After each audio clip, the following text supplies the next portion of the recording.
Hi, everybody, and welcome back to Signed the Traitors, brought to you by Silent Podcast, where we're anything but silent. I'm your host, Katie, and I'm here with my wonderful co host, Javier. We're back. We're a little late, but we're back. Woo! We're here. We're doing it. Javier, how are you? Hi, Katie. I am doing great. I am excited to podcast. It's been a hot minute. Um, but I'm excited to talk about the season. I'm also excited because I feel like it's been a while since the Traders. So I have like Hmm. an excitement to watch a new season. And we'll get into it. But yeah, I'm very excited to talk and to be back here with you to discuss and podcasting. I know. I'm so happy to be doing this too. I kind of felt like I didn't hear a ton about this season. Like I knew it was coming, but I didn't see like a ton on social media. I'm still not really seeing a ton on social media. I don't Yeah. know if you're seeing a lot, but the first two we're talking about the first two episodes today, and we'll be back to cover more. But the first two episodes are pretty good. I Yeah. always feel like with the traders, it's like almost like a hurt. I love the show, but then at the beginning, I almost feel like it's like, oh, all right, I gotta get back into that. Like, I don't know, I have to get back into the swing of it. But the second the episode starts, I'm like fully in. But it's like a Yeah. mental hurdle. I don't know why. I fully agree. Yeah. I mean, we'll get into it, but like the first episode was a little slow for me, but then episode two was like we're getting back to why I love the traders, and we'll Yes. talk about it. Yes. So, just right off the bat, scheduling wise, Javier and I are both we're busy, okay? We have real lives. We're busy. We don't get paid for this. So, we don't know we're not going to be here weekly, but we will be back and we'll be covering more. So, catch us when you catch us. We'll Yeah. post on Twitter as soon as we know our schedule, but Mhm. we will be back to cover the rest of the season, just not on a weekly basis. So, just so everybody knows. It's kind of So like today we're how we did the challenge all stars, everyone. yeah, You know, like exactly. we said we were gonna finish it, and we finished it. Same thing with the traders. We're gonna cover it all. Yep. This unfortunately won't be like on a set schedule. Exactly. But that's all right. If you like us, you'll find us. So don't worry. Exactly. Mhm. So off the bat, what are your thoughts on this cast? I mean, if anyone's watching this live, my name is Netta Defender. Mhm. If anyone knows anything about my Twitter, like I am a huge Netta stan. People say what they need to say about her on Big Brother season Canada season 5. I have my varied opinions on that, and we don't have to get into that. But the moment I saw Netta, I was sold.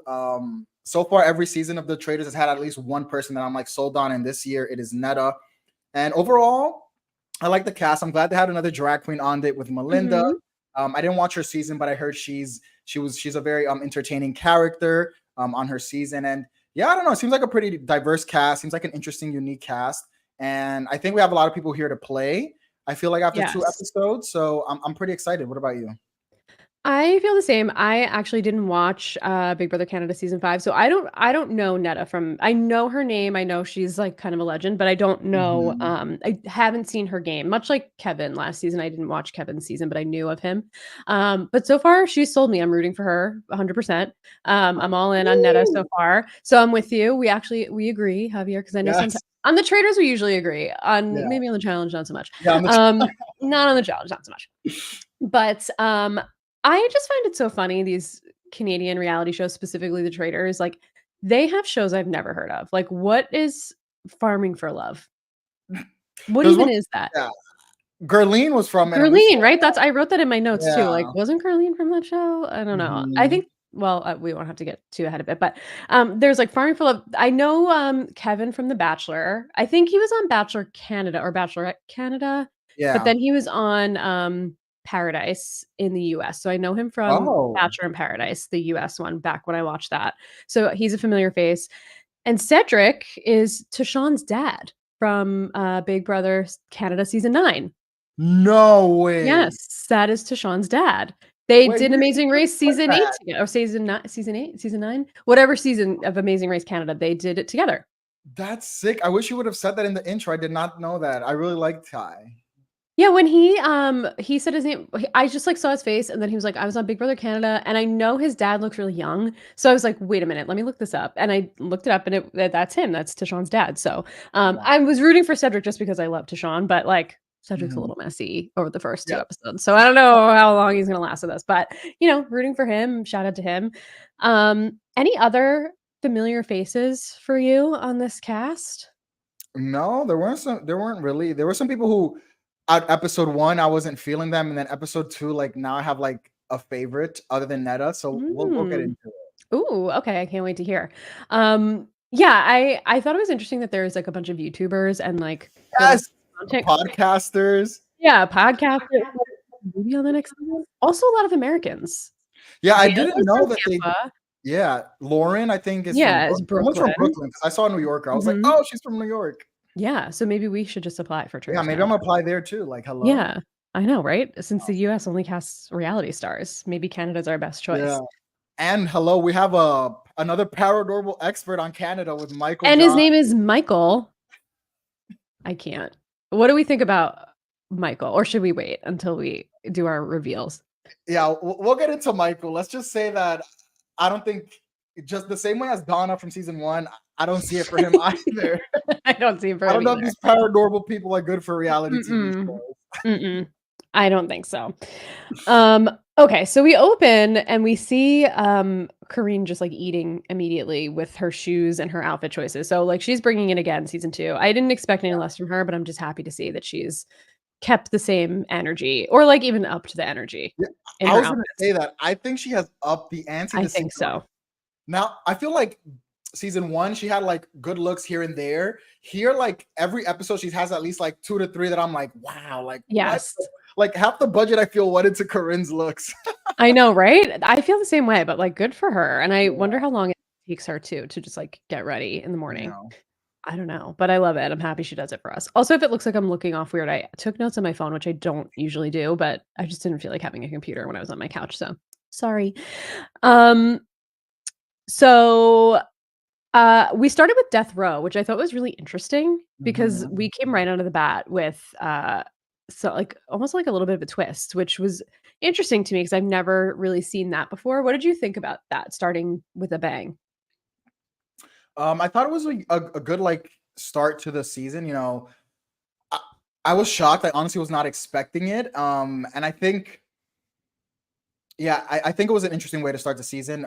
I just know that for me, like, I think it's crazy to volunteer for that. But Yes. power to the people who did and added 10K to the pot because there's just no way I would ever want to go first on any reality TV show. So what about you? What did you think? I mean, pawns go home. Yeah. We know that from Big Brother. I mean, they're choosing from 5 people to murder, and you don't know who the traitors are gonna be. It's crazy to volunteer. It's just crazy, especially to volunteer before the traitors are even picked or assigned. Like, that is wild to me, like, to be the first thing that you do in the game is volunteer. I had that as a question for you of, like, would you have volunteered? I knew my answer as soon as I wrote the question that you No. would say no. Would I knew that. you? I There's knew no way you no, would go to, there's yeah. no way. No way. I am actually shocked. I don't remember who said it, but they were saying, they were surprised that anybody volunteered. They thought they were gonna be there all night, but 5 Yeah, people me too. walked That's up. what I thought. Yeah. These are not gamers. We don't have gamers on our hands. We have some. The people who didn't Oh, volunteer are gamers. yeah, the people who didn't volunteer. Yeah. Yeah. I noticed that one of the guys, I did not write his name, but he volunteered for Death Row, and he wrote, "The lion doesn't fear anybody," and I had to write that down because that's, like, such a red flag to me. It's giving MAGA energy, and I didn't love it. I think that was the Farming for Love guy. Oh, really? His I name think is Kirkland. I have the cast here just because. Oh, okay, then it wasn't Kirkland, it was, some other guy. Or no, he was a wildlife guy. Yeah, He was like a but that's wildlife yeah. I don't remember who said that, but yeah, that's a crazy thing to say. Like Yeah, I don't to love me, that. that's like a Like, you're not red a lion, flag. bro. Like this guy's going home soon. He's not winning this. Like, be Mhm. serious. Exactly. Um, I love that the Traitors Canada does the interviews with the cast, like how Korean Yes. is interviewing. I think Alan did it in the Traitors US season 2. I don't think we got it in season 1, but like Claudia does it in UK. Like we see that in a few seasons and I just like love seeing that. I love to see people's answers and see like how they react to some of those things. So I was excited to see that we kind of got that sprinkled in. Yeah, I agree. I think that's a really nice little touch. Because it lets you actually see into the inside of like these people's brains. Mhm. Yes, I know we get DR sessions, but that interview with Corinne just really gives you another like side to them as opposed to them just talking to a camera, like actually being interviewed on like, do you want to be a traitor? And I like that this season, most people said they would want to be a traitor, which I think was Yes. a little different than in the past where like we get some people saying, I could never be a traitor, blah, blah, blah, Yeah. blah. So I thought that was cool. Yes, if you come on this show not prepared to be a traitor, then you shouldn't be on the show. It's giving Quentin from Yes. season 1. Quentin was like, "I would have quit." No, you wouldn't have. You wouldn't have quit. Um, what do you think about we learn that Kira and Nick, I think his name Nick, is, are yeah. brother and sister, also both YouTubers. What do you think about this brother and sister YouTubing duo? Yeah, I wrote that down in my notes too because I thought that was a very interesting twist. Yeah, I think once I heard that, I was like, one of them is definitely going to be a traitor, though, Oh, just yeah. to like spice up the show. But I think it definitely leads to some really interesting gameplay. Um, I think they chose the right person to be a traitor, who I think is more cutthroat. I Because I think so feel too. like if they would have chosen the other person, they would have just been like, "Oh, I'm never gonna kill them off. They're my sibling." But this person, I Yes. feel like, will do anything to win. So I was excited about who they chose. But yeah, I thought it was a cool twist. What about you? Yeah, I liked it. We've seen so in, both seasons of Traitors UK, we saw in the first season a boyfriend or girlfriend, and then the second season we saw a mother and a son. Neither one of them, though, in those instances were traitors, at least while their couple was still there. In season 2, we did see one of them become a traitor later.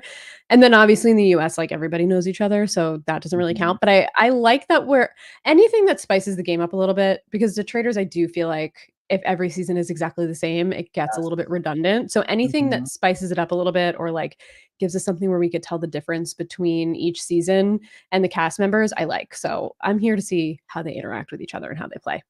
Agreed. Yeah.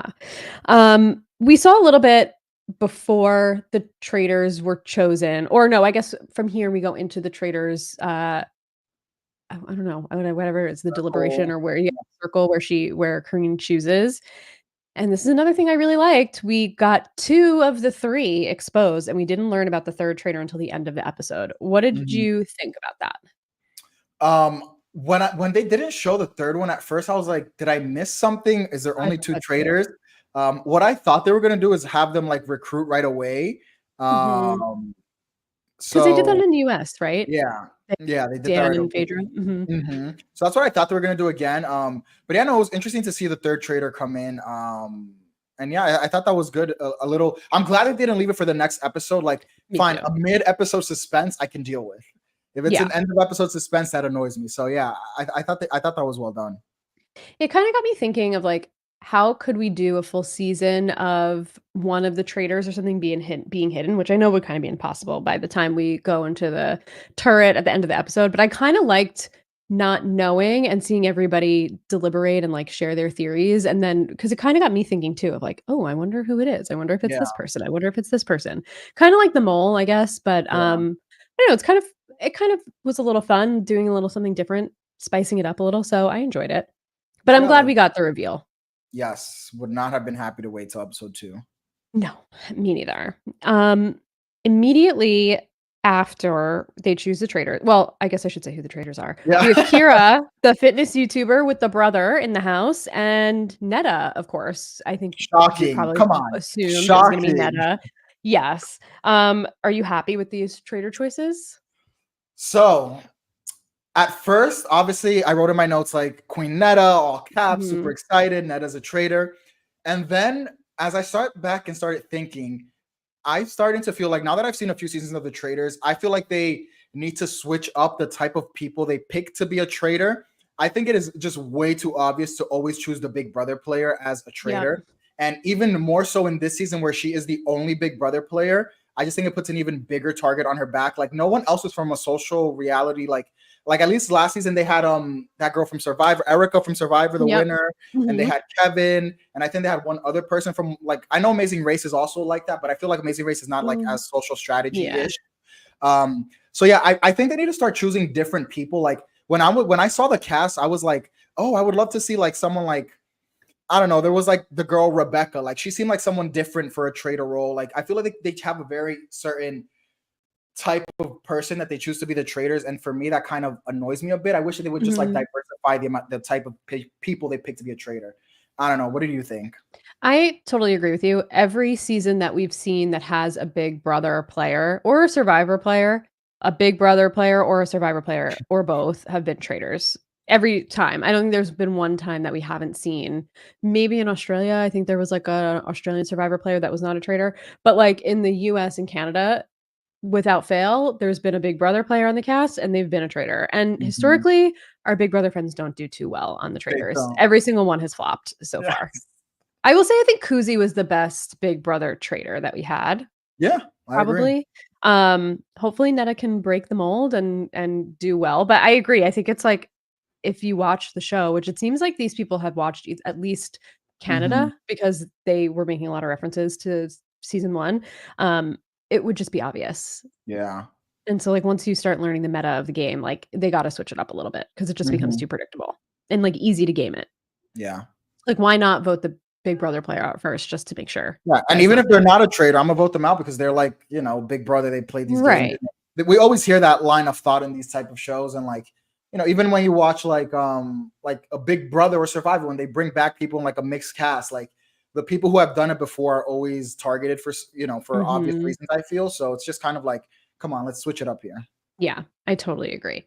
What do you think about Kira as a traitor? So I actually think Kira is a very interesting trader.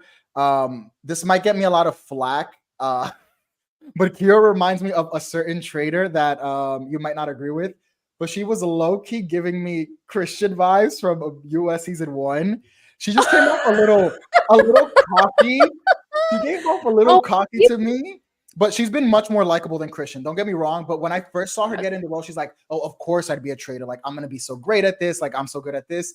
And I don't know. She like for some reason when I first saw her speak, like after she got picked, I was like, "Oh, she's gonna be a Christian. Like she's gonna let this get to her head."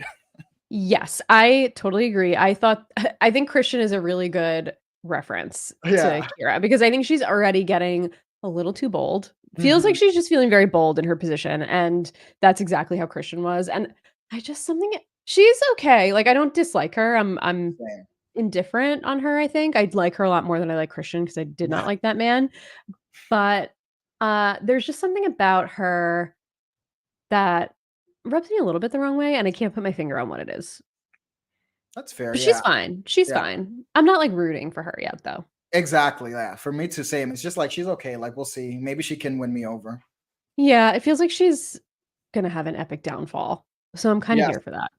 Yeah, that's what I'm saying. Like, I foresee a Christian storyline for her. Like, I just Yes. see her. She's gonna make one big era because she talks a lot. Yep, Especially for a trader, she talks a lot. a lot. But yeah, we'll get to Kira's gameplay as we talk about the episode. But you know, Yeah. I hope that like I grow to like her more than like this baseline. Like, she's okay. Yeah, that's a she's okay. That's how I feel. I'm, like, totally indifferent on her. Um, any other immediate first impressions on the rest of this cast as we sit around and see everybody's reactions? Did anybody's reaction stand out for you? What did you think about Dylan speaking up right away? Who Yes. So also that was volunteered to be on death row, by the way. Mhm. Yeah, I put that on my notes. I was like, Dylan speaking, it just came off very weird. It gives off very like nervous vibes. And like even if you're not a trader, it just gives off like untrustworthy vibes. Like, bro, just sit back and relax. And we've seen this on the traders too, people who play like Dylan who just speak out of like, I don't know if out of turn is the right word, but just like for no reason, just saying things Yeah. that they didn't need to be saying, like to bring eyes on you. And as we know with the traders, like any little thing, if eyes are on you, like you're become a target. So I don't understand why Dylan felt the need to say anything. I know, and I feel like people like that don't end up winning, No, I really. do not Like, I see don't think him. I recall any person speaking up other than Trishelle, who's like, who she is, actually making it to the end and winning. I can't really see that happening.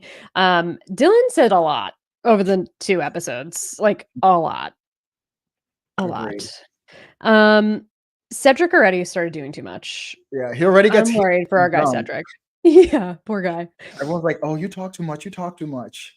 Yeah, well, to be fair, he does. He does talk a lot. Yeah, Yeah. Well, I have thoughts on like Cedric's gameplay, but again, that'll be more episode 2. But yeah, Cedric is an yeah, interesting one.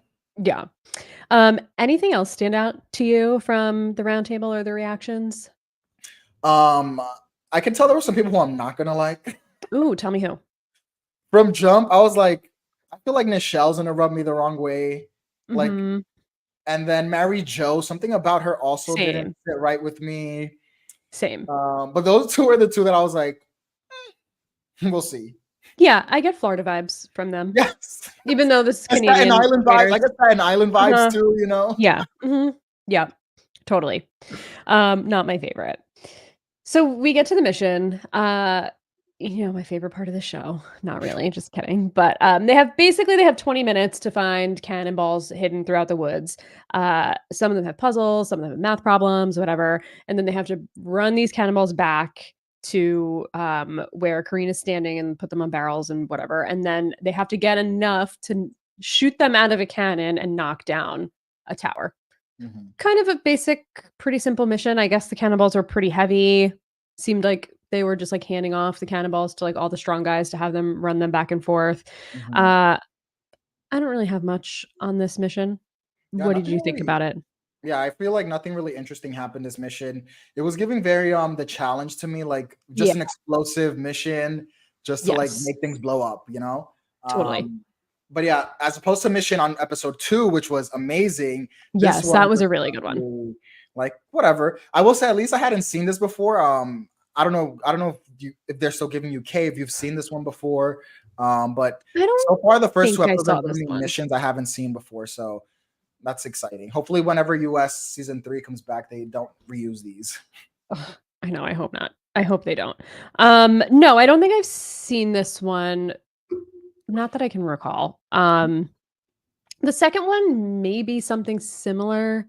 I'm thinking back to Australia, but I don't think it was exactly the same with, like, the questions. For some reason, the Trojan horse sticks out to me, but it might have been something different. Um, After the mission, the suspicions start kind of running wild. I feel like that's where everybody is kind of, like, speculating. Cedric's name is out there big time. Everyone's talking about him. Everyone's talking about how he's just doing too much. He's too loud. He started throwing people's names out. What did you think about kind of some of the speculation that we saw after the mission? Yeah, I think yeah, like we mentioned, Cedric was doing way too much from the beginning. You know, I I just for someone to like play like Cedric, it just gives me like he hasn't seen the show. I just feel like there's Yeah. been so many seasons of the Traitors at this point, and every time someone plays like Cedric, you never do well. And it's just why would you come into this show and just like start throwing everyone under the bus? And he even gets called out for this in episode 2. Like, how do you suspect half the cast to be a traitor? Like that just makes you look suspicious. And Yeah. you know, loud and wrong, loud and wrong, loud and wrong. And Cedric is, I feel like he's going to fall into that category, and that is going to be his downfall.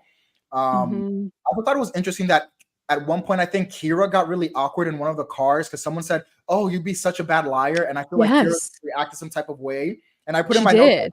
I'd get a yellow flag from that. Same. So, so actually, to me, Kira has done. We'll talk about it as we go through the episodes. I actually feel Kira has done a lot of things that make her very suspicious, and I I don't think agree. she's as good as she thinks she is. I agree. But we shall see. What about you? What did you think about the car rides? I clocked that moment too with Kira. I don't remember who said it, but they were like, "Oh, I trust you 100%. I trust you 100%. There's no way. Otherwise, you'd be like a really good, or like you're a bad liar." And she was like, Yeah. "Well, that's good, right?" And I'm Right. like, Yeah. "Why would it be good?" I don't know. It just seemed like a weird response from her. So I Mhm. agree. It seemed like she almost like didn't know how to take the statements and she got a little weird. Um, yeah, I think for me, it felt like everybody was just throwing things at the wall to see what stuck in this episode. Michael John got a few looks It too did. at the round table because he was stroking his beard, Michael. So that's something to keep an eye on for reasons we'll share shortly. But it seems like those are the main names that are floating out right Yeah. now. Also, Dylan. People felt suspicious about Dylan because of the way that he spoke up at the round table. Mhm. Um, Right after this, it feels like we went into the traitor reveal. I don't really think we got a Yeah. ton more Yeah. in between the mission and the end of the episode, right? Yeah. No, this was like this episode felt so fast. I Yes, it remember I felt was so watching it, fast. I was like, whoa, like they just went go, go, go, go. And like Yep. by the time I finished this episode, I was like, whoa, like did anything even happen this episode besides That's the how I traitors feel even just, like, reveal? reading my notes. Yeah, Yeah. me too. And then like I know when I finished, I actually just watched it yesterday, prepping for Yeah, I this. just watched it 2 hours Um, ago. so at the end of this episode, I felt like, oh, is this isn't going to be like this? Like, luckily, I feel Mhm. like we're gonna have a lot to say about season episode 2. But yeah, this episode felt very fast and like a little rushed. Yeah. But it kind of did what it needed to do, right? Like it established the traders, it gave us a few names. So Yeah, exactly. I agree. Yes, this episode did it felt like it really flew by, but I feel like first episodes of The Traitors are never, like, great. True. It's Yeah. always kind of the game. Once the game really starts, it gets good, and once we get to the first roundtable, that's when it really starts to Yeah. heat up, and that stood true for this season Yes. too. Alright, so we're in the turret, and we get our traitor reveal. Kira and Netta see each other for the first time. Kira's excited. Netta is excited, and I'm doing air quotes if you're not watching on YouTube. Um, Netta's not excited. She doesn't want Mm. she pretends to be very excited, jumping up and down, giving her a hug, but she, is worried, as she tells us in the confessional, because she feels like Kira is too smart and will probably try to backstab her. Kira, to me, seems like she wants to be loyal to Netta so far, so we'll see Mhm. how that ends up, but, these 2 I think are an interesting duo. Mhm. Yeah, I definitely agree. When Netta like seemed like weary of Kira, I kind of understood where Netta was coming from, but for me it was just that I just feel like Kira is someone who's very well liked, so I Yeah. wouldn't want to be with Kira as a traitor because I feel like I would because at this point, at least by the end of episode 1, I feel like Kira has more. She has been more talkative, and like that can be bad as a traitor. But if like suspicion is both on Kira and Netta, I feel like the house would pick Netta to eliminate Yeah. over Kira. So that's why I would have been like not super excited to have Kira as my co-trader. And I think that's kind of where Netta was coming from as well. Yeah. So I think Netta's very correct on her take to like be very weary of Kira as her co-trader. But yeah, like you said, I feel like Kira doesn't seem malicious at this point towards Netta like she does to her third trader, but Yes. Well, I agree with you what you're saying too, by the way, before we get into the third trader. I totally agree, and I would be wary of, Kira too if I were playing the game because I'm the type of I'm a little quiet, and it takes me a little yeah. while to, like, feel comfortable around people, so I don't always, like, immediately make, like, great connections in big groups. Like, a couple of people I'm good, but, like, in a big group of, like, 22 or however many, I think I would be under the radar unintentionally, which would make me nervous to have someone as social as Kira with me because, like you said, she's automatically way more insulated, I think, than I would be. So I would be, my flags would be up for sure. And I think I would maybe not start planting seeds right away, but I wouldn't turn them down if people came to me with questions about Kira right away. I think that's how I would feel. Sure. All right, so we have our third traitor. Who did you expect before you say who it was? Did you expect this person? I did not. I thought it was gonna be the guy who said that the lion thing that I said was a red flag, the wilderness Mm. guy. I thought it was gonna be someone on death row, for sure. Yeah, I thought it was gonna be someone on death row too. That's what kind of shocked me that it wasn't someone on death row. Yeah. I thought maybe the football player, whose name I don't remember off the top of my head, Hennick, I but I can't really pronounce like it, him. but his name is Hennick, Henoc. Sorry if I'm Okay. butchering your name. Yes. Henna, yes. Yeah. I like him so far. I thought maybe him, because it does feel like too he has, like he's gonna be a personality on the show, like, it doesn't seem like he's Mhm. going anywhere anytime soon. Thought maybe Kevin would be a traitor as well from The Bachelor. Um, Okay. this person I was not expecting, and this Yeah. person, drum roll, is Michael John, who stroked his beard, the paranormal guy. I We really get was shocked another when it was Mike as a Michael traitor. John. Yeah. Yeah, I was honestly shocked when it was Michael John. I wanted someone like very different, like I was speaking about earlier. Like I wanted someone like Lori. Like Lori Yeah. doesn't look like someone who has been chosen in the past as a traitor. Yes. She someone like Mike, like the dad of the house, like he's someone Yep. like that. That's who I kind of wanted to see. Maybe Pacman. I don't know. I wanted to see someone like Yeah. that. Someone who's not like the I feel like I don't want to beat a dead horse, but I'm gonna say one last time. Like I feel like if we sat down and looked, I've only seen the Canada and American versions. Like if we looked at all the traders, they kind of all like meld and kind of look similar and kind of like have similar attributes. So I don't know. That's kind of why I wanted someone more different than who we ended up getting. So I totally agree. He is Mike from season 1 to me. I feel like yeah. paranormal guy and magician are, like, the Magician, same yeah. thing. I mean, I obviously they're not, but, like, to me, that's, like they're in the same the Venn diagram has a very large overlap for those 2 fields. Agreed. So I was disappointed because as soon as people were like, "Oh, he's stroking his beard, blah, blah," I was like, "They're not gonna pick this guy. They're gonna make us think it's him, but it's not." Yeah. But it is. It's like the person that has, like, the non-traditional, uh, career that whatever it is. I don't know if this is like more of like a psychic thing or if he like talks to ghosts or whatever, but I wasn't super here for it. Yeah, and neither was Kira. Neither was Kira. Neither was Kira. We No, cut right she away to was Kira not in the psyched. PR saying, "Oh, we don't have time for this guy. This guy is Yeah. a wrap." Like Kira is ready to throw him to the wolves right from jump, and I'm sure Netta also feels the same way. Yeah, and I think Netta gave a confessional of saying like this was someone that she had on her list that would have been an okay traitor because it's like a probably like a good person to turn on or draw suspicion to or be chosen before she will. Yeah. So I don't think this guy's gonna last very long, Michael John. Mhm. Especially as we get to the second episode and we see kind of Yeah. where we go toward the end. Mhm. But yeah, it seems like he's easy pickings to be thrown to the wolves from these two. Agreed. Yeah. Anything else about episode 1 before we dive into the meteor one of the 2? I guess we never said who's on death row. Oh, that's right. You're right, we didn't. Okay, so it was Kevin, Dylan, Hennick, Hennick, Lauren. Lauren, and Chris. Chris, yeah, because That's the guy. That's the that's lion guy. yeah, Yeah. Chris, yeah. Yes. Yeah. So those were the 5. Yeah. So those are the people I would just, like, not take any stock in if they're talking to me, trying to talk Yeah. game. Although Hennick is I think is good at the game so far, I just can't imagine wanting to play with someone who volunteered to potentially get murdered. One of those 5 people will be murdered. I don't know if they even realized that I mean, they had to realize, right? I mean, yeah, Corinne did tell them one of you guys. Yeah. Why would you ever I know we talked about it already, but, like, why would you ever, day 1, say, like, "No, I'm good, you can murder me." Yeah.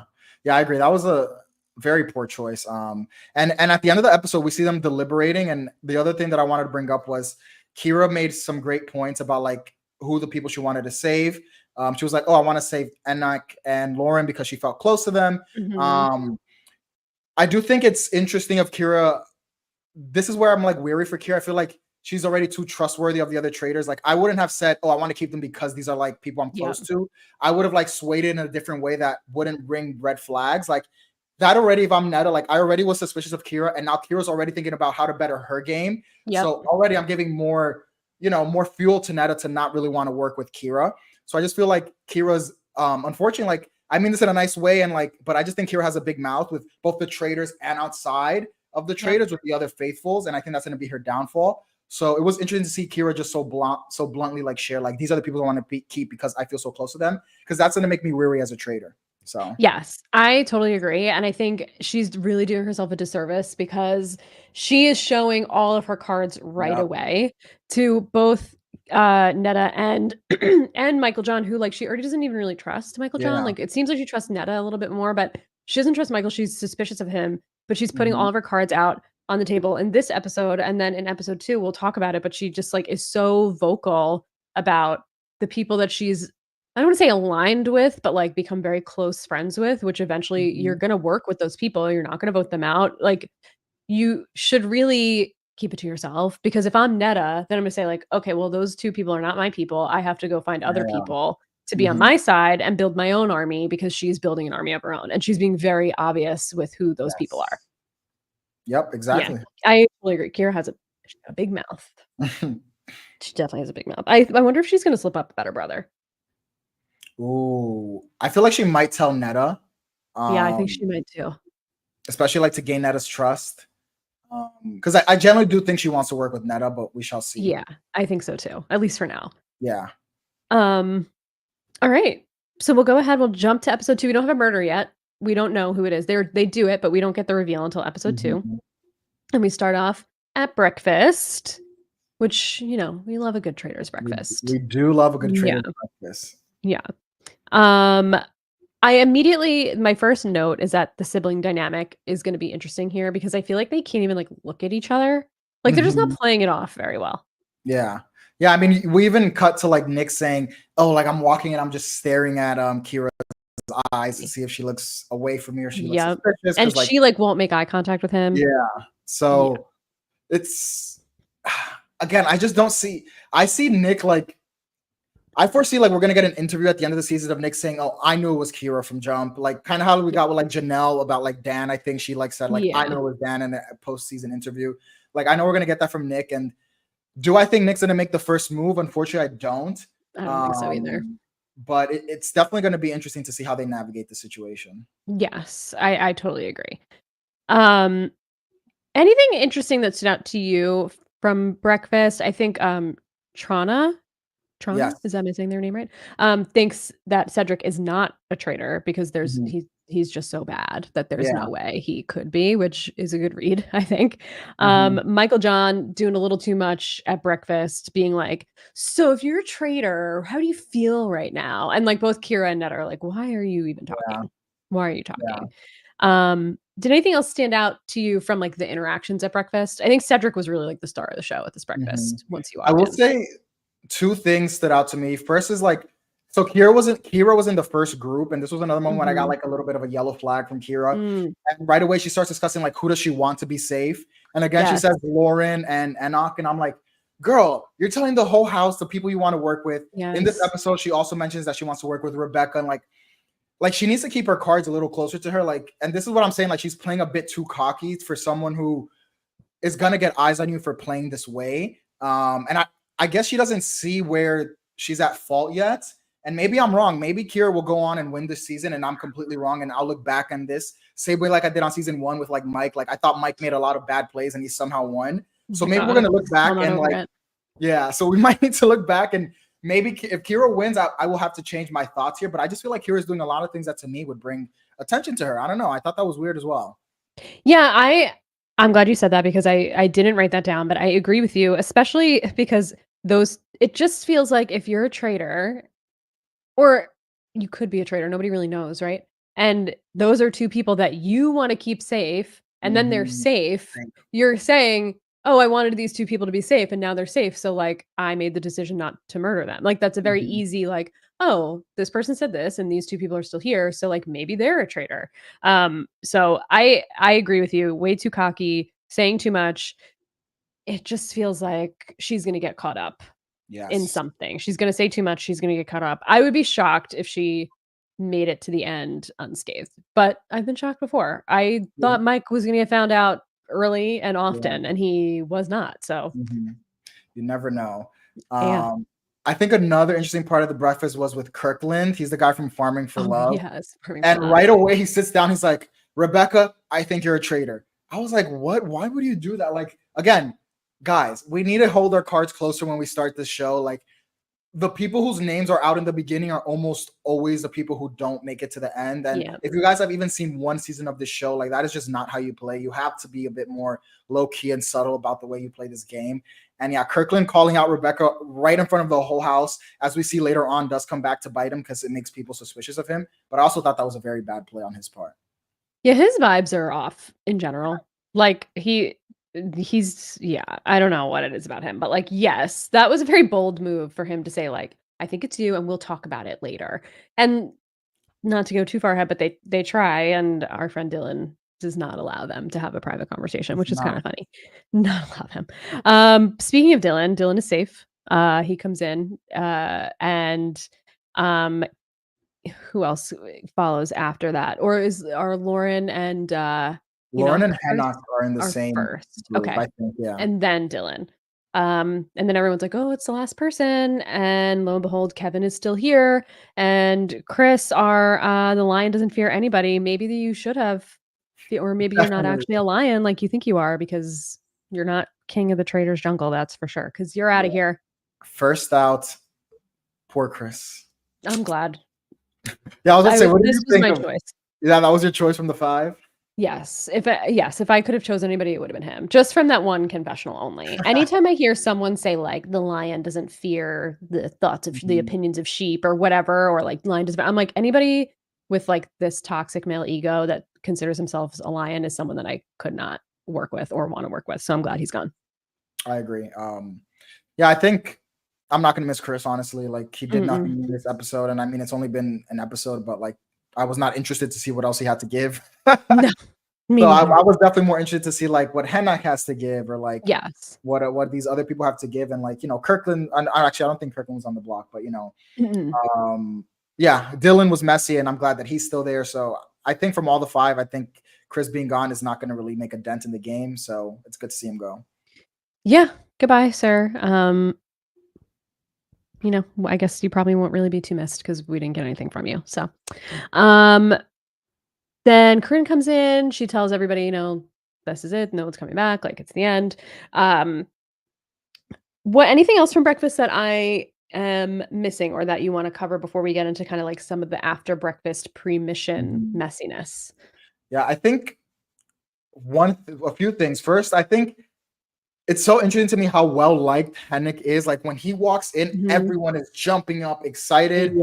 Right away, if I was on that show, I need to get Hennick out of this show. Like this guy is a faithful, and he's gonna make it to the end because everyone loves him. Like Yeah. someone like that to me is a huge threat, and I thought that was very interesting how well liked he is so early on. I don't know. How do you feel about that type, being that person who's so well liked? Do you think that makes you a threat as well, or what do you think?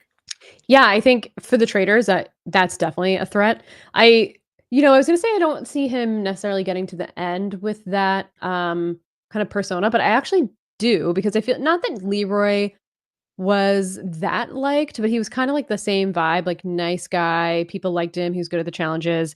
But CT, he kind of gives me CT. CT That's what I was energy. about to say. Yeah, CT and energy. as we know, CT won last season. So I think if you really are clearly a faithful, if the traders don't get you out early enough, then I think you are a pretty big threat. And I think, the idea of wanting to keep him because he's strong and the challenges have both been very physical so That's far. I don't true. think they're all going to be this physical. They haven't all been so far in the last few seasons, but like these two were pretty physical. So I understand the logic of wanting to keep him, but I think if he starts getting shields every week like CT was getting a lot of shields, like, maybe there aren't gonna be as many opportunities to get rid of him because no one's gonna vote him out at the round table.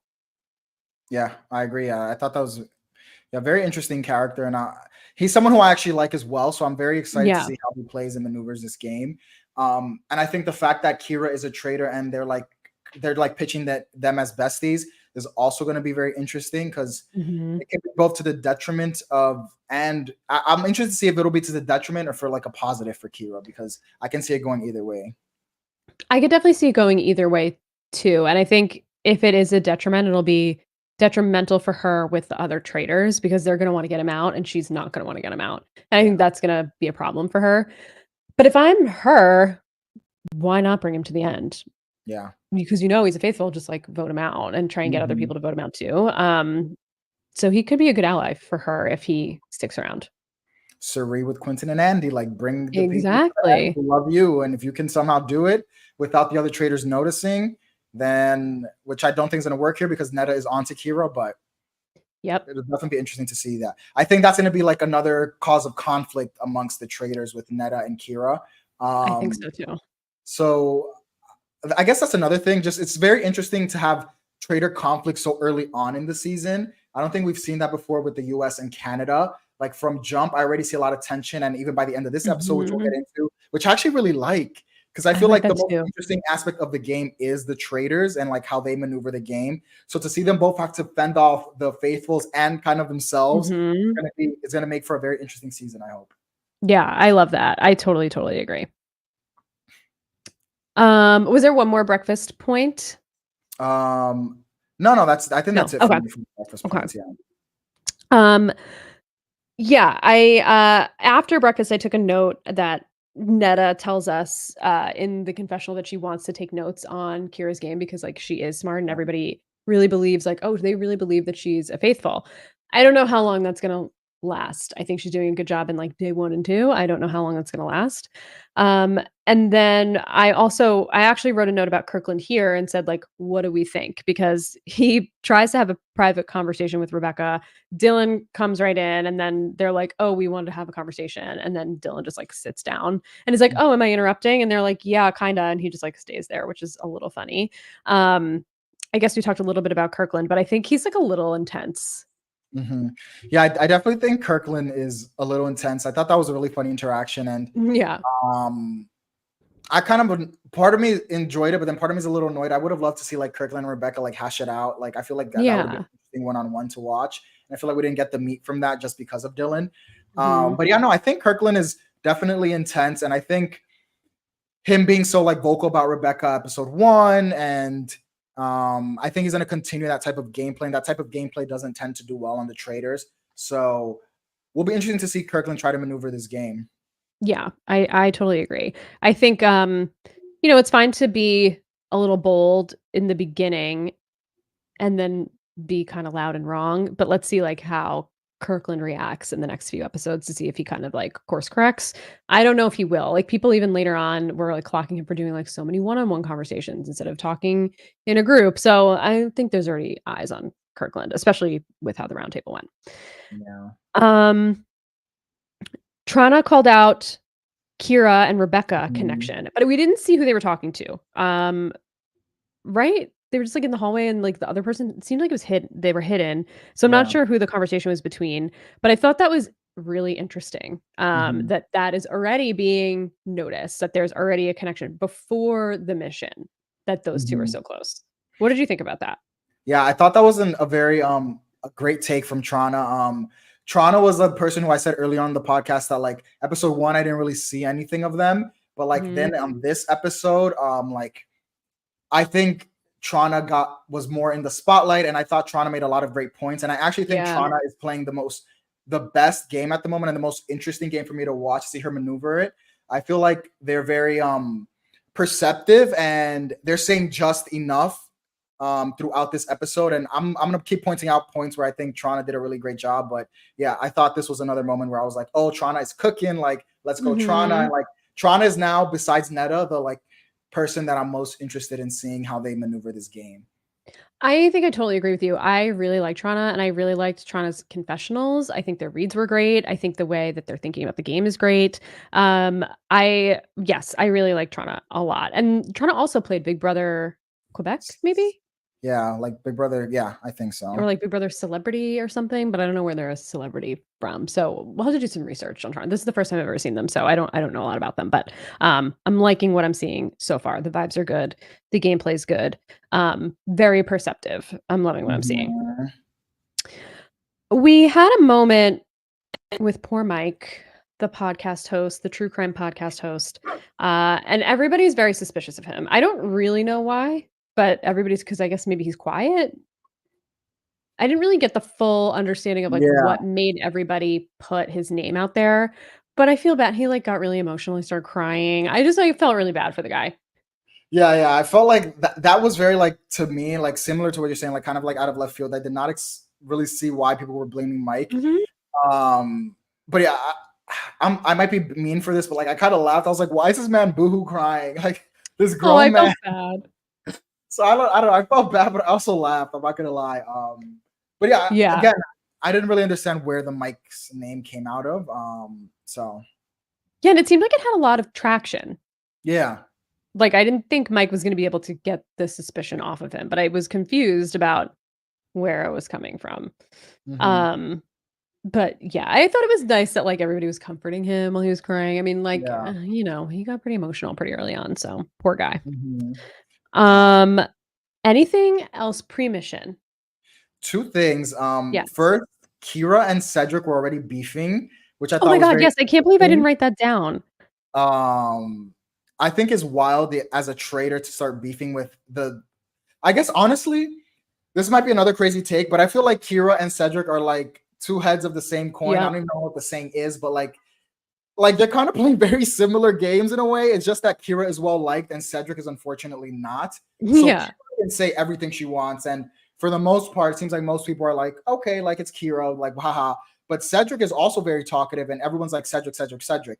So I think it's very interesting to see these two beef because I feel like they're playing similar games, just that one is more well liked than the other. So I definitely thought that's kind of crazy for Kira to start beef with the loudest person in the house when you are a Yes. traitor.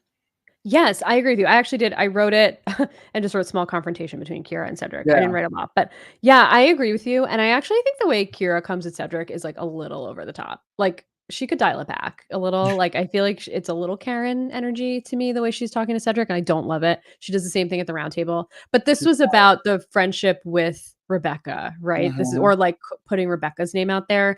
And this is really where the Kira Rebecca connection like is in the spotlight. And Mhm. she's like taking it so personally for some reason that Cedric, who has put like everybody's name out there, Yeah. said Rebecca's name. And yeah, that's another flag for me, just as like whether or not that's traitorous behavior, it's just like behavior that's a little weird. And I would be like, well, I Mhm. got to break up that pair Yeah. Yeah, it's because either giving way they're very working together.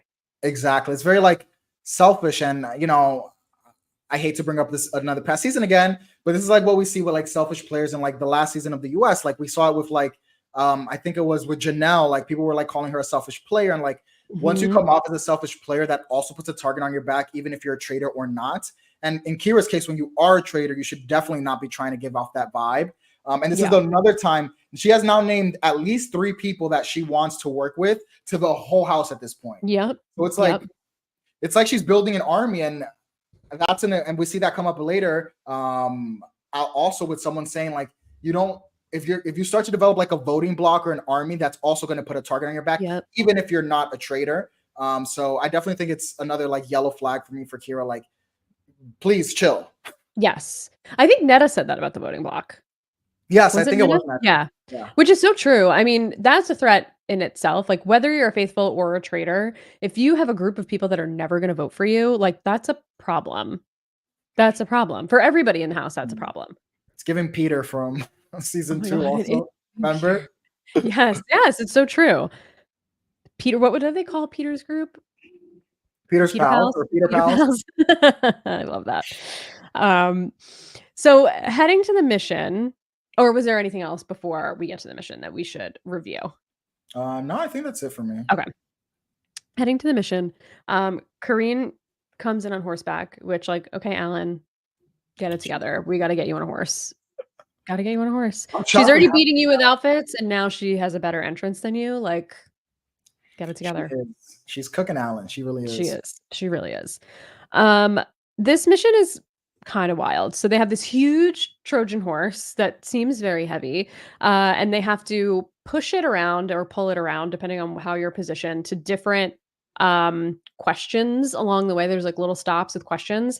It is not a straight line. It's Mhm. turns and twists and whatever. It looks very heavy. And the questions are they're about people in the house, and the answers are provided by the traitors. So the traitors wrote the Mhm. answers to the questions, which I thought was interesting that they shared that immediately in like the setup for the mission, which I'm glad they did because that caused some drama, which we'll talk about. Mhm. If you get the question right, you get gold. If you get the question wrong, you get sandbags that put on top of the horse platform thing to make it heavier. There's also a shield inside the Trojan horse. And if you go for the shield, then you like stay inside the Trojan horse and people have to pull you around, which I thought was wild. Yeah, that was crazy. Yeah, spoiler, nobody, not really a spoiler, but jumping ahead, nobody went for the shield, which I was Mhm. shocked by. But I would have loved to have seen the fallout of like someone just sitting in the horse getting pulled. Like Oh, we were robbed. that would have been amazing, especially coming off of like US 2, where everyone was always fighting for a shield. Where is that drive, guys? For once, I'm Where is wanting the to see drive? people fight for the shield. I thought Yes. that would have been hilarious. Like, it would have put I would have such a huge target on your back, though. So I guess the people were thinking a bit. So that I agree. That would have been a crazy thing to see. Yeah, there's something yes, I think it would have been caused so much mess and drama, I would have loved to see it, but I think also not going for the shield is so interesting, and, like, yes, in this instance, I don't know if I would have done it, but generally, if a shield is available, you should probably try to get it if you can, so you're safe. Same as not volunteering to be on death row in the first episode, in the first night. It's like this cast doesn't care about safety or Mhm. getting murdered, like, it doesn't seem like they're stressed out about getting murdered at all.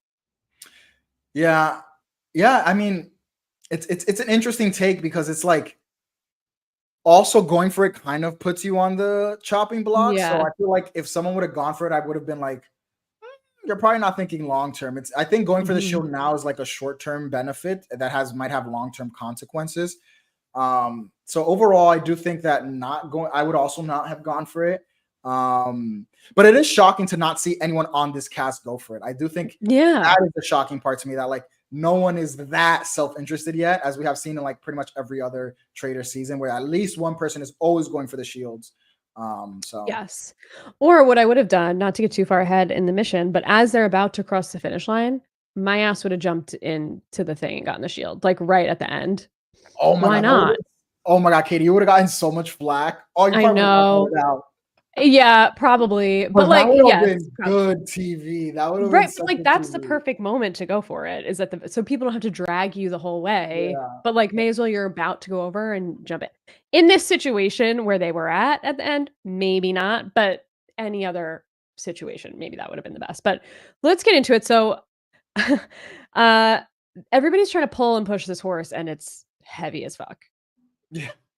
They have to lift it up to turn it around the corner, and it's not easy. It seems not easy. Yeah. I wrote a note here. This was another moment where like Trana grew on me, because I would have been playing just like Trana, like I'm going to this mailbox, like I'm not pulling this anymore. Trana was just like, I'm not built for this. I'm not doing this. I just want to stop pulling this damn horse. That's the same thing I would have done. Like I would have just stayed out of mailbox ASAP. Same. The funny thing about the mailbox, which we didn't learn right away when Karine was telling us, was once your hand goes into the box to pop the question up, you're in a handcuff, and you're handcuffed to the mailbox. You can no longer participate in the mission. You're done. Which I thought was interesting. The first question, I didn't write all the questions, but they were all of like the same vibe. The first question was, who holds the most influence? Netta says to us in a confessional she wants to hide the answer since she already knows, like, obviously you don't want to be too vocal. The group answers Henok. That's wrong. I don't think we got the right answers. Yeah, I don't think they ever showed us what the right answers. Sometimes they would say it, but I don't think all the times they said it. Yeah. So they get a sandbag. Cedric is just like causing havoc, trying to get people organized, but like doing the opposite. It's messy. The whole thing is messy. Did anything stand out in terms of the questions for you? Were there any questions that popped for you? Let's see. I think the second question about like who you think is the least trustworthy. I think everyone said Mike, who was like boohoo crying earlier, which like, damn, you guys are just throwing more. Like, I know, poor Mike. And I thought another funny one was which house guest would gain the most by speaking less, and everyone just yells Cedric. And I thought that was really funny too. Yeah, that was funny. But that was very funny. Yeah. The only other thing is the fact that they stopped for the last question. I forgot who said it was a dumb idea. I agree. Like, y'all. And then I think it was Mary Jo. She could not open the mailbox. I didn't realize Mary Jo. Yeah. Everybody else seemed to get it right away. She could not get it. Yes, that was wild. I think I also wrote for the question of who tells the most lies, a bunch of people said Rebecca, and Rebecca kind of like went off about it. And that put a lot more suspicion on Rebecca. But generally, they got almost every question wrong. Yeah, they just like almost every question. Yes. So then everybody, at least in the confessionals, and then also like in the mission, it seemed like everyone was like, these traitors are giving us nothing. They think the traitors gave purposely wrong answers to throw them, which if the traitors were taking money out of the pot for themselves would make sense, but the traitors also want the money. Like they're fighting for the same pot of money. They don't have their own pot. So that wouldn't really make any sense. That's where I feel like if I were a traitor, I would have been like, they need the money too. Like they wouldn't sabotage us and then people would think that I'm a traitor. But it was just kind of dumb to me that they would think that that was the case. Yeah. And then like we cut to multiple confessionals from Kira and from Netta saying like, that was not our mission, guys. We wanted you guys to get it right. Like, they were not trying to fool you. So it's very interesting to see like this now becomes some kind of strategy for the faithfuls to like say like, oh, the traitors are out to get us, blah, blah, blah, blah. So yeah, very interesting to see that the house guests like took it that way. Yeah, I just logistically it makes no sense because the traitors they won't get money either. So the traitors do not benefit from steering the faithfuls wrong in any way whatsoever. Like the traitors should be participating in the mission just as much as everybody else. Like that's not the best tell on like who the traitors are the missions. So I thought that was interesting and poor gameplay. But I don't remember who said not to go to the last question. Kirkland, maybe? I I think think it one was of the Kirkland. guys. Yeah, it was Kirkland. Um, but Dylan said, "Shut the fuck up," Yeah, and told them to shut the fuck up, and then sent Mary Jo on her way to go to the final, box. She could not open it, and they did get the question right, I think, yeah, but it didn't matter because they didn't cross the finish line in time. Even though, I have to say, I wanna see this is giving me challenge a little bit because the timer that Karina's saying is not real. Like, there's no way you're telling me they have 15 seconds and they were able to move as far as they did and almost cross the finish line in 15 seconds yeah, with how heavy that thing was. Like, I show me the true timing. yeah. And then it was funny because they like cut to Corinne saying random seconds like 15, Yeah, 6, 6, 3. And 4. I Yeah. was like, what? I know, and I'm like, "How is it still 4 seconds? It was 6 seconds, like, 30 seconds ago. Seconds This is the ago. longest timer." Yeah, I don't trust the timer, But but they I still did lost. laugh a little bit when they flopped. I was like, "Ooh, Me too, you I guys was shouldn't rooting have for them gone to for that flop. last question." I know, especially for Dylan to say "shut the fuck up" to Yeah, that somebody. was Wild. Dylan wild. is wild. Yeah, Dylan is giving very unhinged energy, which work for me Yes, as a viewer, but same. I don't see well, this is another instant where I don't see it for Dylan long term. I see Oh, Dylan no. being out soon.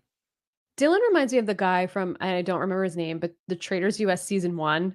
Yeah, you know who I'm Yes. talking about. I don't remember his Yep. name, but, he's giving me that energy, but, like, Mhm. more unhinged than that guy. Yes.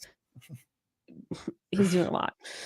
Um, yeah, they totally sucked at this mission, and it was exciting to me that they failed because I just feel like they always make it seem like they're gonna fail, and then they never do, but this Yeah, and time then they they really got succeed. no money. Mhm. Kinda loved it. Kinda loved it.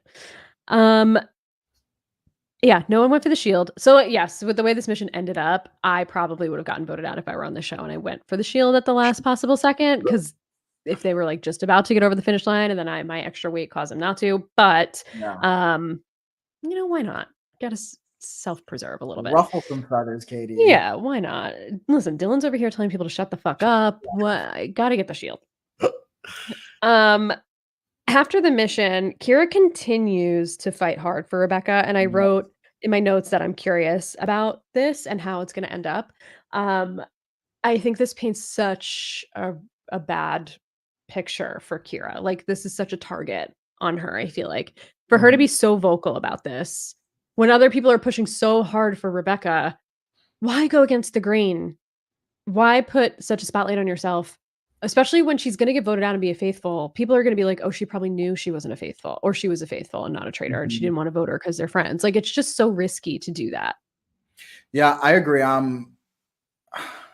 I felt very conflicted watching this, just for the exact reason you said, because I feel like on one hand that can be one way the house guests take it, but on the other hand, it could be like, oh, she was so gung ho about like her best friend being a faithful, so she's Mhm. also a faithful, and then maybe it can be as a benefit for Kira that Rebecca is a faithful, and if she gets voted out, so I was very like like just because of the other seasons we've covered, I'm struggling with saying if something is a bad move or a good move. I know, you really never know. Yeah, because you just never know with these casts. Like they can pull Yeah. a knife on me again, and they can just think Kira's the second like coming of who knows what, you know. Mhm, So mhm.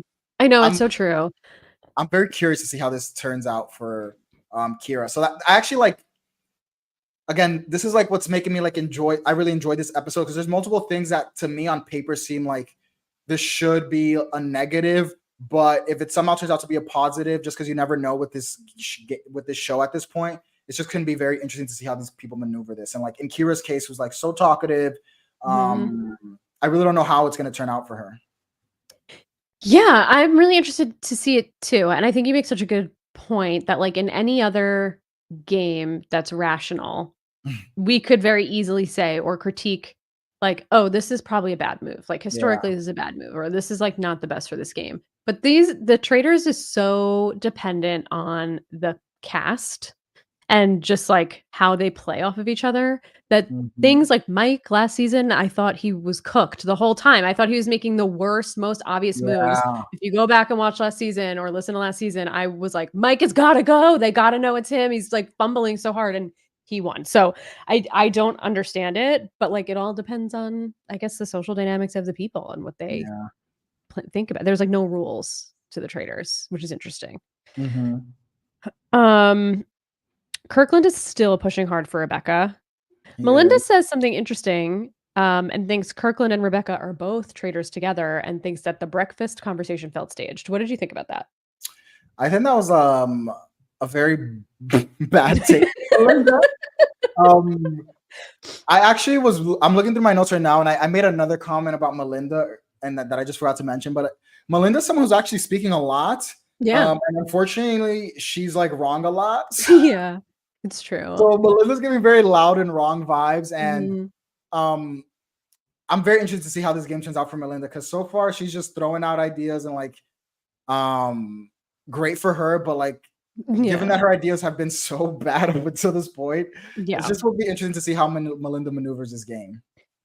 I agree with you. I like Melinda's energy. I think she's good TV, and I like that she's playing and, like, getting into it, but, yeah, the reads are not great. It's kind of giving, what's the guy that I ended up really liking? Trayvon?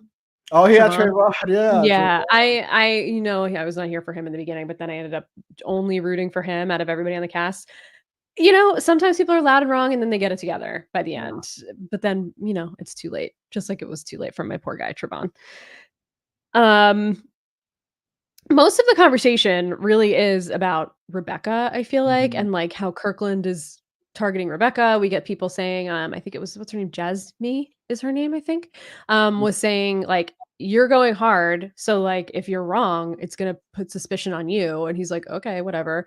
I didn't feel like we got as much Mike, this time. Mike was, like, pre-mission, Yeah. Rebecca was post-mission. I think a lot of it had to do with, like, her reaction to the lying question. Mhm. But I didn't take a ton of notes for this part, even though I feel like there was a lot happening, so feel free to fill in some blanks for me that are Yeah. worth talking about. No, no, I also didn't surprisingly take from now, like my notes just jumped to the round Me table. too. Um, but yeah, it's very I feel like going into the round table, it's very obvious that it's gonna be Rebecca or Mike. Yeah. Um, and Or potentially Cedric, like, people are annoyed by that's true. Cedric. People are annoyed by Cedric, Yeah, you're right. yeah. So I feel like we have our people, and that's kind of how the round table goes. We Mhm. do get some interesting votes, We which we'll talk did. about when we get there. But yeah, that's how I felt like going into the round table. Yeah, totally agree. So we get into our first roundtable of the season, which is fun. Right now we know the pot is $20,000. They got no money today. Mhm. So, normally I try and keep track of the pot when we cover it weekly, but since we're not covering it weekly, we'll see. Um, but Mike actually kicked it off, which I was surprised because Mike Me was like a too. I little wrote that quiet. too. I was shocked. Yeah, I was not suspecting that from Mike. And he started off saying he had one name and it was Rebecca, but now it's Mhm. not. And it's someone who's planting seeds. And if they're not a traitor, then they're just the worst faithful, which I feel like is what people said about Janelle last season too. Yes, we see that every um, season. yep. And it's Cedric. And immediately the heat is on Cedric. Mhm. Yeah, I mean, it's not shocking to see someone blame Cedric, and I agree. Like Cedric, if you're gonna be loud and you're gonna have attention, and then it is gonna come back to put you a target. Like, why not get Cedric out? Because someone mentioned, and I said this earlier, but someone was like, Cedric, you have a list of like 8 people who you're targeting. So like, Yep. why should I trust you? Even if you're not a traitor, you're just like messing up our game. So Yep. I definitely think going for Cedric is not a bad play from Mike, who's kind of also on the chopping block. Yeah, I think coming in hot and, like, strong and pointing the target at someone else to start and putting someone else on the defense and you playing offense, is a good move for Mike because I think he was very upset, Mhm. earlier, so I'm glad to see he, like, got a little confidence and was able to come in. I think even Cedric was like, "Oh, you're turning on me? Like, I was comforting you, and, you're turning Yeah. on me." But somebody did say, like, you have a list of 8, and people are like, "You think 8 people are you think there's 8 traitors?" Yeah. And he's like, "I have a list, I think it could be 8, like, 8 different people," which I wrote a big LOL on my notes because I Yeah. thought that was so funny. I Like, also think it dude, was fun. 8 Yeah. people? I also thought it was funny because he like laughed, like he realized how absurd. He's like, Yeah, "Yeah, you guys are right. Like this kind of does sound crazy." yeah, 8 people's way too many, sir. Um, Hinock also was Yeah. like, "Well, we were cool, and then, like, you were suspicious of me," and he's like, "Yeah, I am." And he's like, "You were or you are?" And he's like, "I am." And a lot of this is just, like, their behavior changed, quote, unquote, Yeah. after the first roundtable with the traitor choice. Um, this is where Kira comes in real fucking hot on Cedric, and I think too hot. Like, there's really no reason. She just felt like she was doing too much. You're not Hmm. even defending yourself, you're defending another person. It's the first roundtable. You just met this person. You don't know her. You don't know Yeah. her. Yeah. This like Kira versus Cedric beef is like wild. Um, yeah, I don't understand why Kira's being so vocal. And again, for me, it's just like Kira is a traitor. Why are you as a traitor being that vocal? Like there has to be a balance. Right. And we'll talk about how I feel by the end of this episode because people are making points again of like the quiet people being targeted, which I do think is also a very valid take on the traitors. But like I think Kira's on the other spectrum of it, and that's again why I compared her to Christian. Like just always so vocal and sharing your thoughts all the time is just not how you should play if you're a Right. traitor. So When you say too much, you're, inevitably at some point just gonna say the wrong thing, and it's just, I think, a waiting game for Kira. I think she said a lot of wrong things tonight. I think just, like, people already like, she's already getting heat for how close her relationship is with Rebecca. It just felt like it was such a poor decision on her part to, like, ride so hard for mhm, Rebecca. I don't really know why she took that on herself. Like, Rebecca was doing fine. She could have yeah, argued herself, like, she didn't need you in there causing way more drama with mhm. Cedric. And putting way more eyes Um, on yourself that you just don't need to have. right, like, why do that? Why be so loud so soon? It just, like, doesn't really make any sense. Um, I thought it was interesting that I don't remember exactly who brought it. Was it Mary Jo, maybe? I think, About the traitors sabotaging the challenge? yeah, it was Mary Jo. Yeah. Uh, and she goes like, "We need to think about who the least visible were today." And then there was, Mhm, like, no discussion about it. mhm. We Um, went right to the vote. Mary Jo, actually, Melinda also mentioned it. Mm, Melinda, she was like, "Oh yeah, like guys, be very weary of like those quiet people during the yes. challenge." And again, this is kind of what I was just trying to touch upon a few minutes ago. Like, I do think being on that other spectrum is also bad, and I think it's very interesting. Like the camera people know it; they kept panning to Michael and Netta multiple Mhm. times when the people were talking because it's true. Michael and Netta, especially Netta, is not saying anything. Anything. And again, I'm sorry, I'm gonna make the comparison. It's giving very Dan from season 2. Like, you can't be this quiet. And then now, if Netta starts to talk in like 2 episodes, people are gonna be like, "Oh wait, now Oh, you Netta's talking switched up. so much." Yep, yep. So Kira's over here in the extreme of like talking too much. Netta is like not talking enough, and then Michael is also kind of not talking enough. But Michael already has a suspicion on him. Like Michael's a dead man walking. Like, there's no hope for Michael. I feel. No, there's But no hope for Michael. yeah, but it just makes me very sad that I'm already hearing that line of logic, and I am a huge Netta fan, and I do think that is going to be Netta's downfall in this game. Yeah. I love Netta, I do, but I think the moment that she was chosen as a traitor, I was already like, Netta's not winning this, and she's unfortunately kind of playing not the best game either. And again, we talk Yeah. about how like Big Brother players don't play that great at this game, and this is kind of, I guess, why. Like maybe they just get in their head and think that because I'm in Big Brother, I am going to be such a huge target anyway. So maybe let me try to decrease my target by not saying anything. But it just sucks to see that gameplay because it does make you targeted. Yeah, it's really true, and honestly, like, I think even Kuzi kinda played that game last season. Kuzi Mm-hmm. was really quiet in the beginning, and then I feel like when she started speaking up, people found her a little bit more suspicious because she just, like, started coming in more hot, and she wasn't Mm-hmm. doing that the whole time. So, I could see that path for Netta unless, like, she just changes it up in the next episode. Mm-hmm. Because I think that's really when it's you gotta do it early enough where it's not gonna be Yes. suspicious, and I think it's okay maybe for the first round table just see how it goes and see what the vibes are like, but, like, you gotta insert yourself and make your voice heard at Mm-hmm. some point. So hopefully she adjusts next week. Agreed. I hope so too. Yeah. Anything else before we get to the vote? No, it was a good roundtable though. I very It much enjoyed was. the roundtable. Like I said, like episode 1 was very fast, and I was like, huh. But this episode, I was like, oh, okay, this is the traders that I like. Yep. So, Yes, totally. There it was a definitely, lot happening in this episode. yeah. So it was definitely overall like a very exciting roundtable. I think breakfast was good too, and the voting, as we're about to get into, was also very interesting.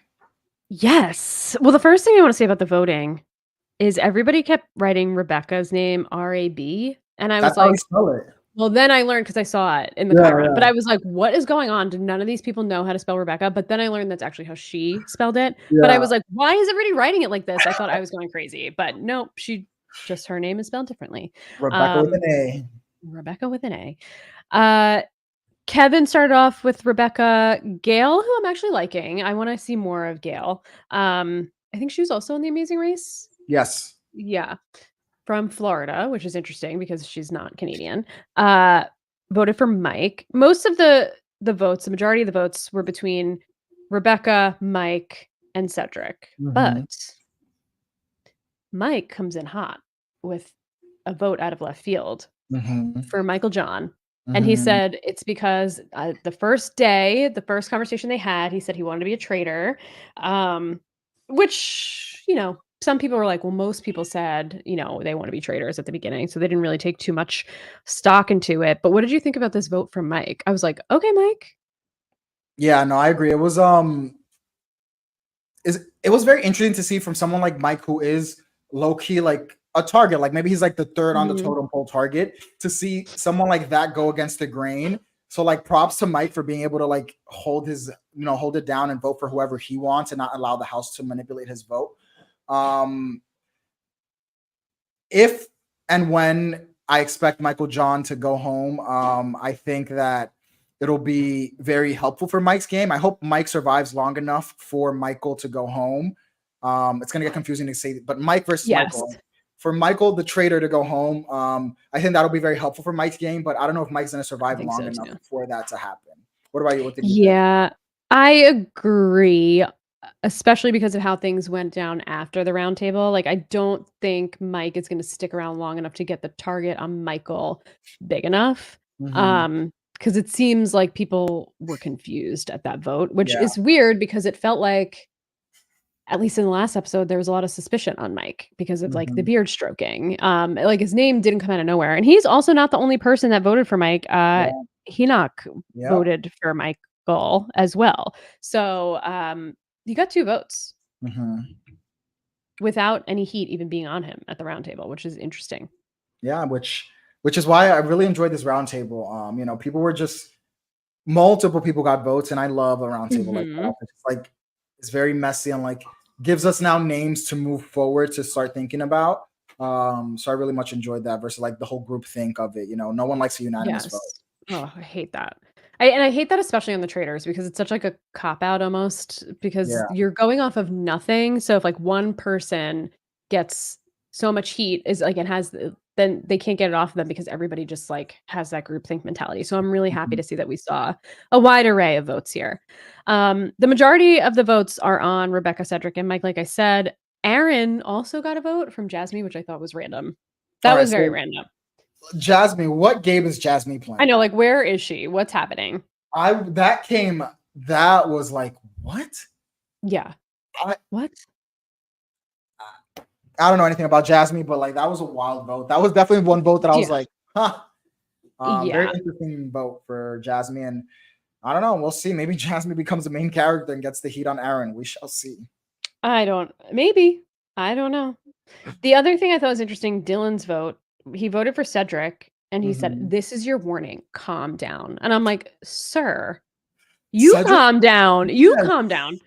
First, he's telling people to shut the f up. Now he's telling like Cedric how to play the like. Dylan is doing way too Way too much much. for someone who like is not gonna last that long in this game.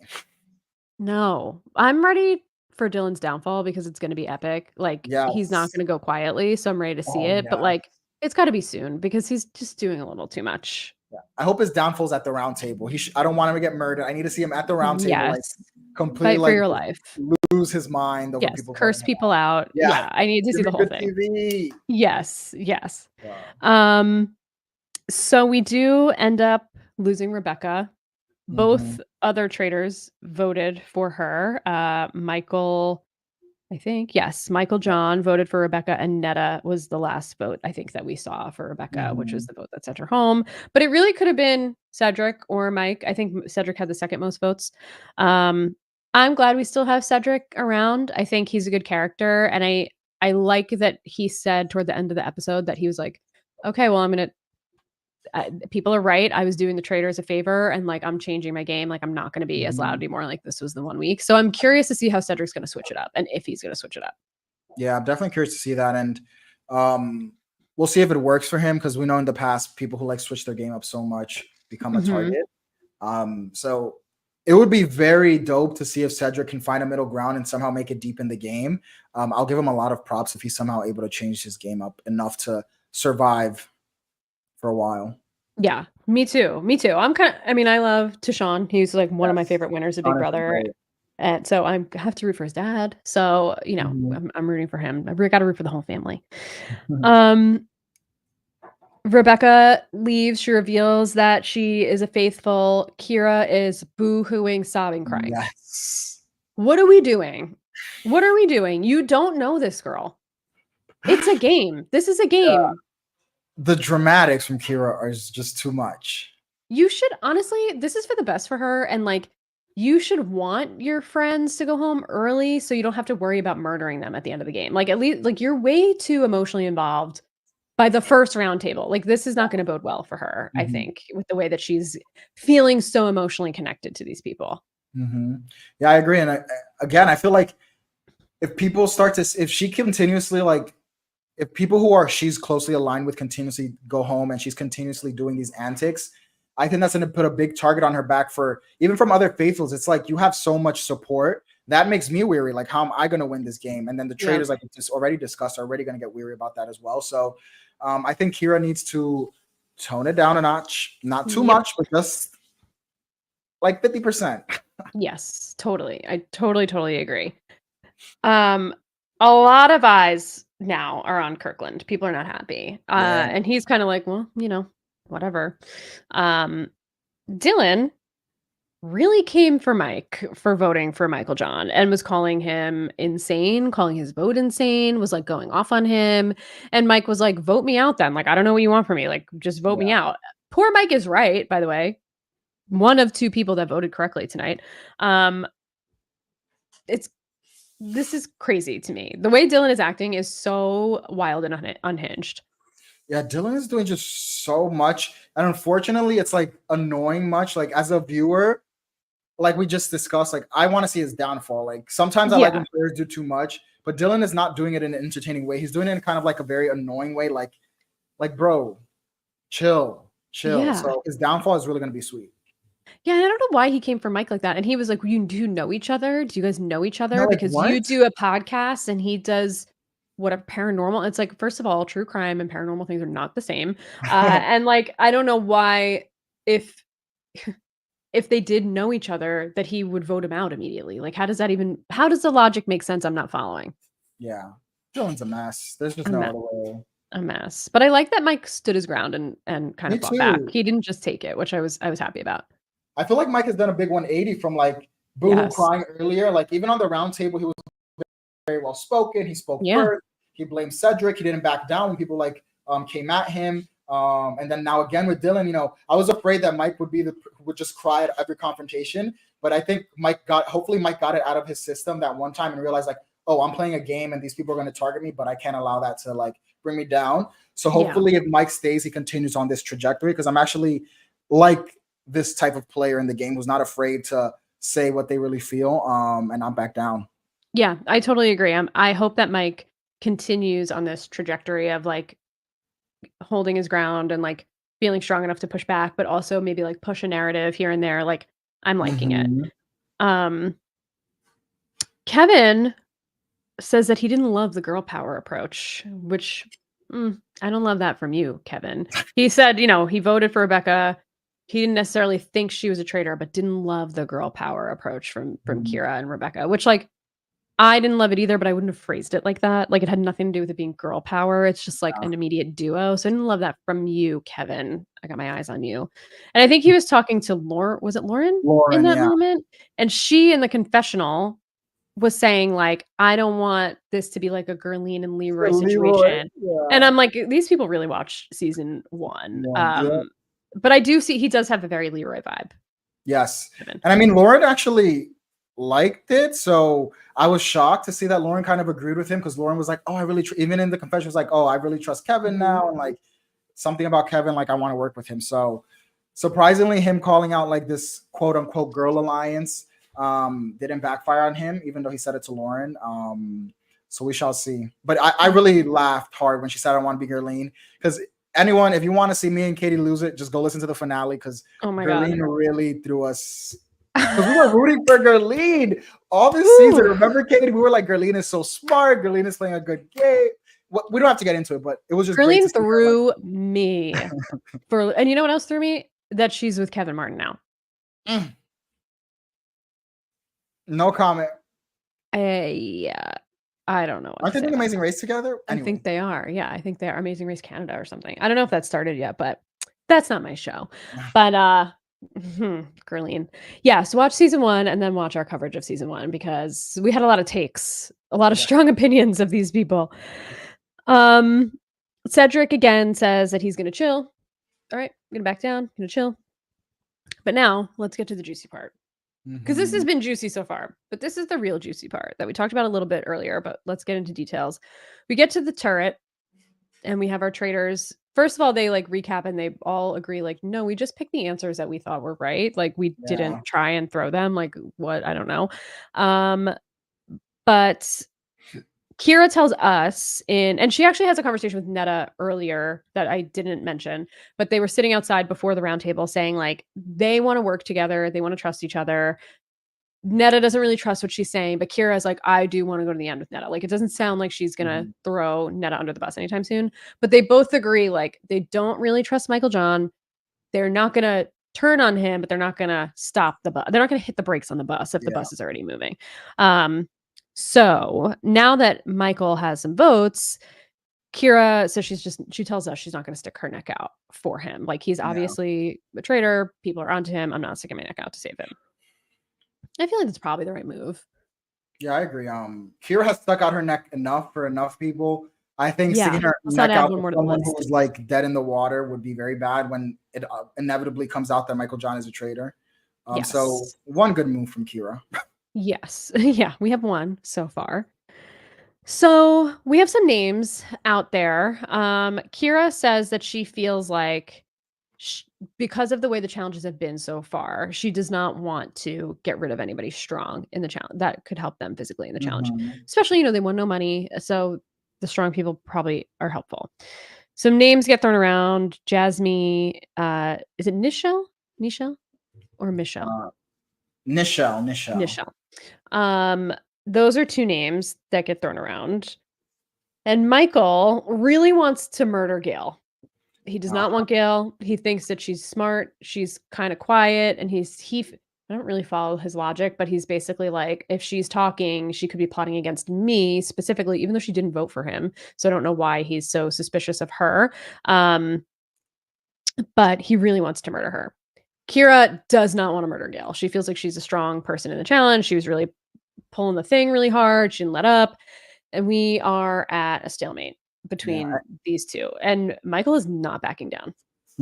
We also see Netta also saying that like Gail's one of the few people she trusts. Yeah. So you know, this is finally like what we were talking about earlier with Kira, like being like self-interested. Like, it's nice to see like now we do have Netta be self-interested in this instance, and we're finally hearing like, who does Netta have an alliance with outside of this like traitors, the two other traitors. And it's good to see that Netta is also fighting for Gail and has some relationships outside of the traitor turret. Yeah, for sure. And it gets awkward because Michael's like, no, we're murdering Gail. And Kira is eventually like, well, we're 3 and 2 of us don't want to do it. So, I mean, I don't know if they all have to like unanimously agree or if they can vote on it, but they're at a standstill because Netta, like you said, Netta doesn't want to vote Gail either. So, like, where do they go from here? Yeah, I mean, I normally don't like cliffhanger endings, but I genuinely feel like I don't know what they're gonna go with. I agree. And I think the reason I like this is because it's a cliffhanger where like everyone is kind of like has a different opinion, or even though like whatever, in this case Netta and Kira have one opinion, Michael John is another one. But it's good to see that like Michael John is perceptive enough to say like, oh, these women are out to get me, basically. Like I'm gonna I'm gonna stand my ground. So I generally don't know where this is gonna go, and maybe they'll find like a middle ground and vote someone out who makes both teams happy.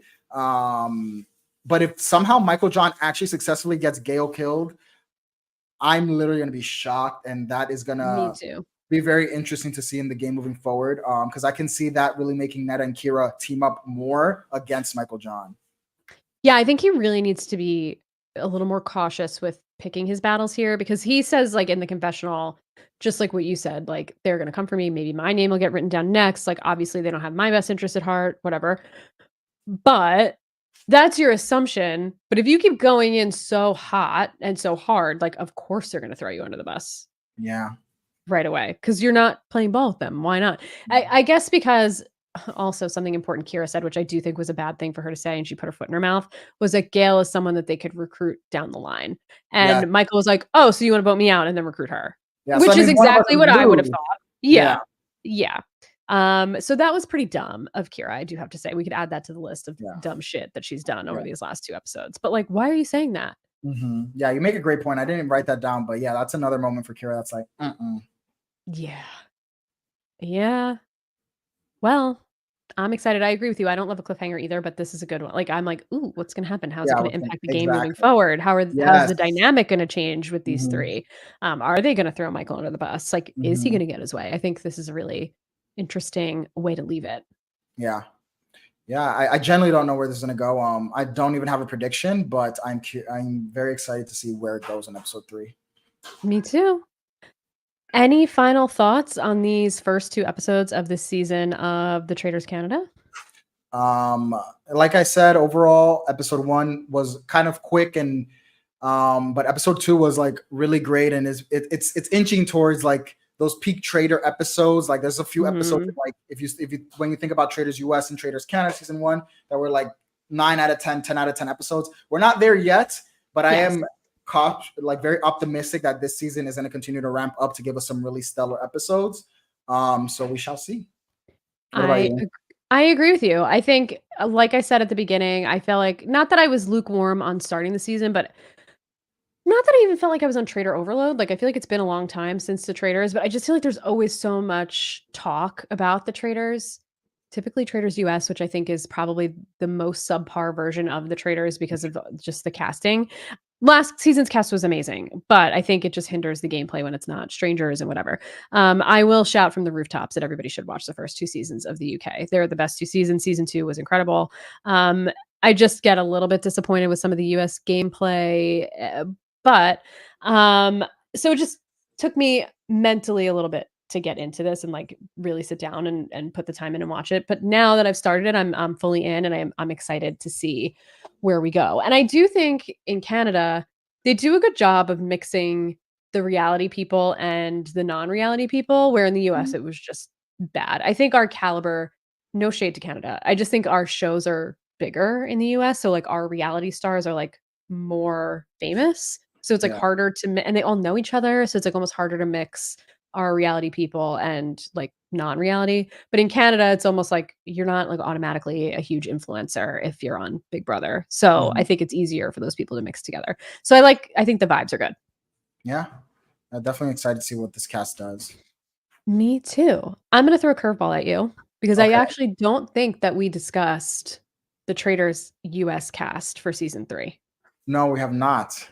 I'm going to pull it up, and I want your first well, maybe not your first reactions because you've seen it, but our first conversation about it. We don't have to spend a long time on it, but I think we should chat about it. So I'm just gonna Google the cast and bring it up on the screen. Okay. I already know who I'm most excited for. Oh, okay. Well, I'm excited to hear. Let me just my tab. I will not allow ads. Share. There we go. Okay. This is the first one. I don't know if this is a good list or not, but I think it has everybody. So let me see if we can scroll here. Okay. So we have Bob Harper. He's from The Biggest Loser. Are you familiar with him at all? No, I have no idea who this man is. I think I don't know if he hosts The Biggest Loser or is I've never watched The Biggest Loser, but he had, he went into, like, cardiac arrest and had, like, a really bad heart like, the one of the what is it called? Like, the Widowmaker heart attack or something, and he Mhm. survived, which is kinda crazy, so he's, like, Wow. famous for that, but, he's okay. Oh, he started out as a trainer and then moved to host. Mm. Then we have Bob the drag queen. That is who I'm This most is who you're excited excited? for. Okay, I great. love Bob the Drag Queen. I listen to their podcast. Um, they are hilarious. Like they're literal. Bob is a literal comedian. Like they Oh, go on amazing. tour. Like Bob is so funny and just so perceptive and such a smart person. So like very well well spoken in the sense that they know how to get their point across. And I just hope they were actually best friends with Peppermint from season 2. So I Oh. really hope Bob does not get the Peppermint treatment because if Oh my you god, that would guys be listen to tragic. that even up until the final episode, I'm pretty sure I brought it up again. Like that left a very bad taste in my mouth seeing Peppermint go home first. So I Yes, me too. really hope Bob the drag queen does very well because I love them. They're awesome. Well, I'm excited. I know a lot of people were talking about Bob the Drag Queen when this cast I don't know if it leaked or was, like, officially I think it just got officially announced Yeah. recently, but I'm excited to see them. RuPaul Drag Race is such a blind spot for me because I would love to start watching it, I just don't know where to start, so I'm not super familiar with everybody on the show, but Mhm. the Bob the Drag Queen is a person that I've seen get a lot of hype, so I'm excited. Yeah. Um, Brittany Haynes, I mean, back on our screens. exciting. Like who's not excited to see Britney again? Yeah. I just please, Brittany, and our other girl from Big Brother, who we'll get to in a second, like, please do not fall prey to this Big Brother curse on the Traitors because Yes. the 2 Big Brother people that we are the best so far. Yes, everybody loved Dan, but Brittany and Danielle are better TV than Dan, I'm sorry. So, Mm. I need to see them succeed. But this is gonna be great. Carolyn from Survivor. I did not full disclosure, did not watch a season of Survivor, Me but I know neither. people loved Yeah. Carolyn, so we'll see how she does. Shout out to her, I guess, but I didn't watch the season. Yeah. Chanel Ayan is on The Real Housewives of Dubai. Do you watch that one One too? you know, one of my blind spots, and I watch every Ooh. Housewives. I do not watch Dubai. I tried the first season, it was really boring. It's not for me. I'll give it another try. It's gonna be like a binge, but I am very familiar with Chanel. She's an icon. She is Okay. probably the breakout star. Oh, I She's love that. very fashionable. She's very funny. She has a really good personality. So I am excited. Out of all the Dubai girls, I'm most familiar with her, so I'm excited to see her. Um, Fun fact, Phaedra was actually on The Real Housewives of Dubai, I think last season for like What? an episode or two, which is so weird. It's so weird. I don't know why she was there or what she was doing, but eventually when I watch, I'll share. Um, Ugh. Chrishell. So Ugh. she's very famous, but I don't watch this show. Do you watch the show? Yeah, I used to watch Selling Sunset, and she is the main character on the show. Even though it's a reality TV show, she is literally the main character, Yeah. and she is kind of annoying to me personally.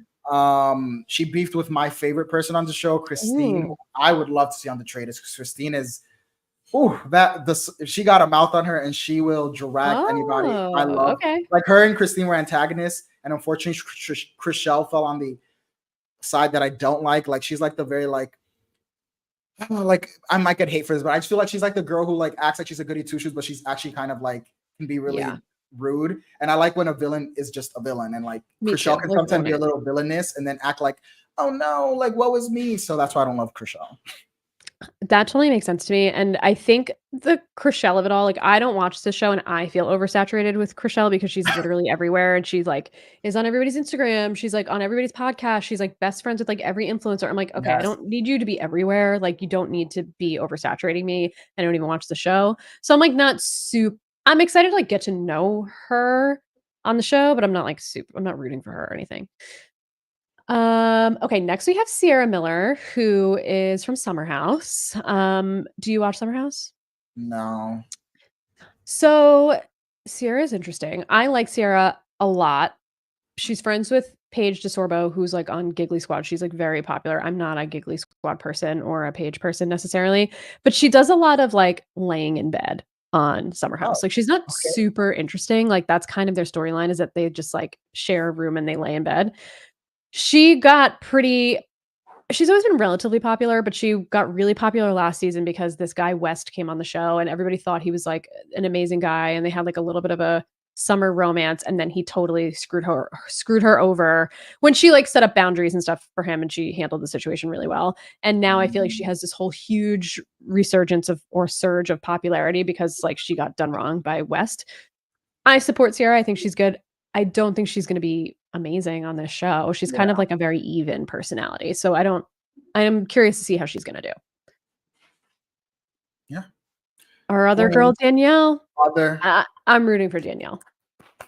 I'm rooting for Danielle. Love her. and She's probably my top 2 Big Brother players. My favorite's Dr. Will. She's probably number 2 on the list.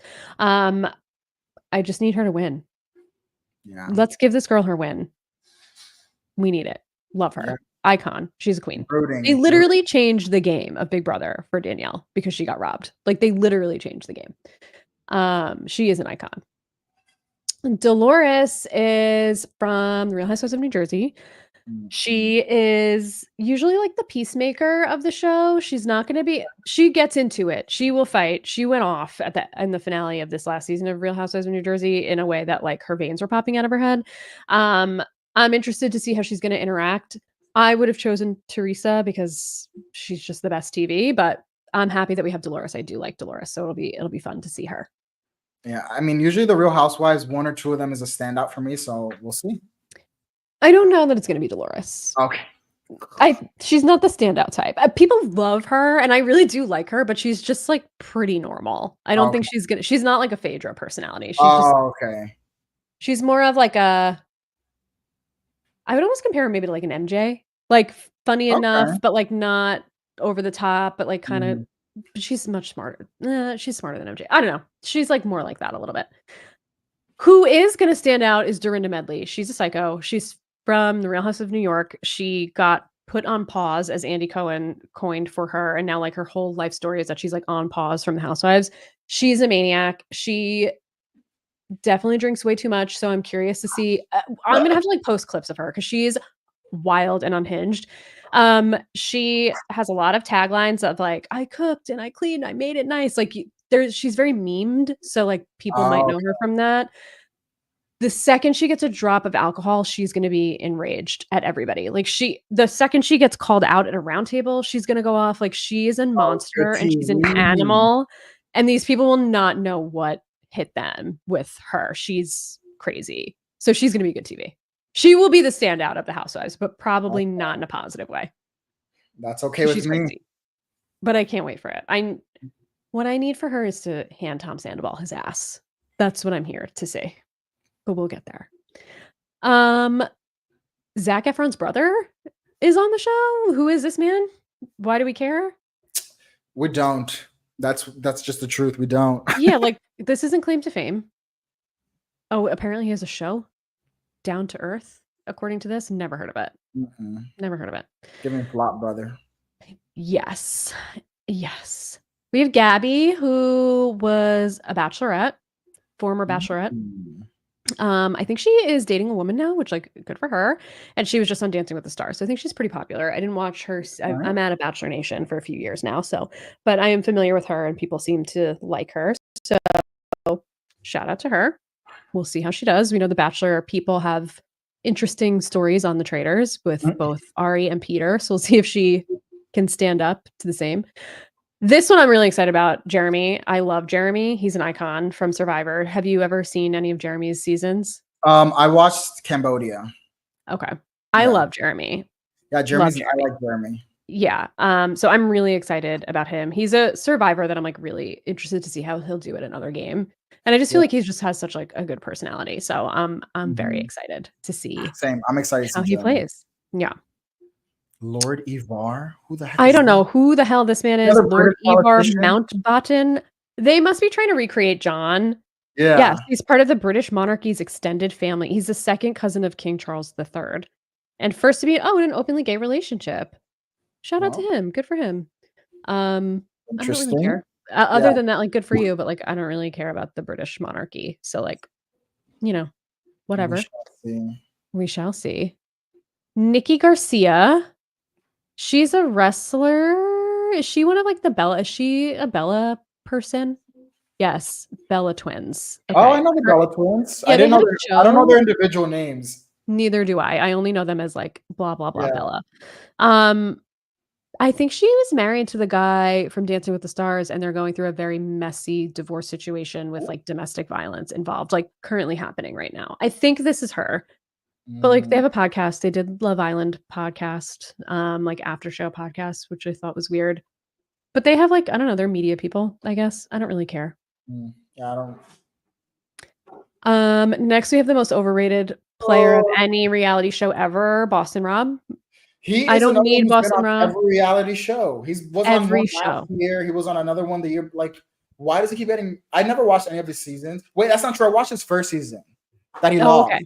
I think Yeah. he lost his first Survivor season, right? He lost like his first 3 Yeah. until they had to make a literal season of like basically recruits that'll follow every minute. They basically like engineered a season for him to win in Mm, order for him to win. So yeah.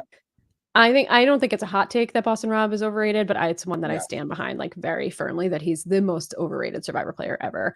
I'm I see not that a really lot on interested in Twitter. him. Me Yeah, neither. yeah. I didn't want. Did you watch Deal or No Deal Island? I didn't, No. but he was on that too. I don't know if Yeah. he won or anything, but mm, I guess he's a Survivor legend. But like, I don't care. I don't care for him. He's no Sandra. Sandra's my queen. Not. Robin Dixon is another, Ooh, I will say, Potomac. former Real Housewife because she got fired. She is Wasn't she one the of face the of most. Potomac? Hmm? Wasn't she the face of Potomac? Like she was like the most popular one at one point, I feel. She was very popular, and there's a Bravo account out there, I'm not gonna name them, but there's, like, a rumor that she is actually it's, like, her account. It's probably not, but they stan her and, like, post about her all the time, and people are like, "There's no way this account loves Robin this much, like, it's not possible," but she's a little boring. She got fired from the show because she's, like, hiding her life, but she was a good housewife when she was, like, doing her job, but, like, she really hid a lot that was going on in her personal life over the last 2 seasons, so she got fired. She could deliver. She's always late. She likes to sleep. She's not really like she's snoozy. Mm. So we'll see what she does. I wouldn't have chosen her in my dream casting, but we'll see. Um Ugh. Next in our list of disgusting men on this season, or first in our list, we didn't get to all the disgusting men, is Britney Spears' ex-husband. I don't know why this man is getting opportunities. We don't need him. This I man, hope this he goes man just first. this man really fooled people because I remember like, and I was He one of them really who was did. fooled by him. We really thought that like Sam was like Britney's like rock while Britney was going through all her BS, and then it Yep. comes out that he was terrible to her as well. Trash. So, not excited to see Sam. Me neither. And like, can someone please help Brittany? I just keep seeing all these things about her current boyfriend too, moving kids into her house, and he looks like Oh, trash. And I just like God. need someone to just like, Brittany, wake up. You're on your own now. Like, we got to be making better decisions. But yeah, he got me fooled when he came out and started talking shit about her dad. And I was Yeah. like, oh, okay, we love Sam. He's like on the good side. But no, he's trash. Yes, He's terrible. trash. And I don't know why he's getting opportunities. Speaking of someone who deserves nothing in life is Tom Sandoval. Are you familiar with Vanderpump Rules at all and the Scandival? No, but I've seen tweets about this man. He is awful. He's a narcissist. He's disgusting. The Scandival of it all on Vanderpump Rules, I won't get into it too deeply, but it was like the biggest reality show scandal for some reason. I don't know why it was as huge as it was in hindsight, but like it was everywhere. It was on CNN. It was like they went to the White House Correspondents' Dinner. But Oh my basically, God. he cheated on his longtime partner, Ariana, who was the host of Love Island. You watch Love Island this season? No. Oh, it was so good. She is amazing. And they were together for like close to 10 years, and he cheated on her with like one of her best friends, who was the ex of another cast member. And this girl was like a dodo. She sucked. So we watched it all play out on screen. It was a mess, and he's disgusting. And I cannot believe that he's getting opportunities on TV. Like he's disgusting. He's disgusting. He's awful.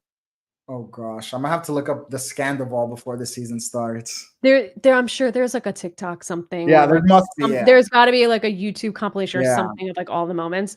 Get familiar with him so you can hate him as much as I hate him because I have been a Vanderpump Rules watcher from day one. They did a crazy thing on Real Houses of Beverly Hills where they, like, transitioned into an episode of Vanderpump Rules because Lisa Vanderpump owned the restaurant, and the episode just, like, switched into the episode of a new show. They've never done it before, it was amazing, and That's so since then, cool. I've been hooked. So I feel like I've been through it with them 10 years of my life. Tony Overrated. Vlachos, another overrated Survivor loser. Like, I mean, he's a 2-time winner, actually, so he's not a loser, but, like, ugh, I'm tired. I'm tired I of know about the Tony. Winners at War, but I watched this first season, and I just don't like Tony. I mean, I don't really like Tony either. I can't say that he didn't do well on Cagayan. Like, he kind of He ate that did. season up, He did. and I hate to say it, but, like, I didn't watch Winners at War, but, like, I don't know, something about Tony, just I was never a Tony fan, you know? Me neither. He was I will say he was entertaining on Winners at War Oh, he as was, well. okay. And he's a good player. I've seen enough. I'm done. Like, he's won twice on Survivor. Like, do we need him again? I mean, we need Sandra every day, so, like, I shouldn't say True. that, but And I Suri, don't we know. can take another Suri show. It's true. We could. But I'm just not here. I don't know. I'm not here for Tony. Me neither. Yeah. Wells, another from The Bachelor, who also is married to Sarah Hyland from Modern Family. Wells, Oh, I know Sarah. I love Sarah yeah. Hyland. Yeah, Wells is cool. He's, like, the bartender on Bachelor in Paradise.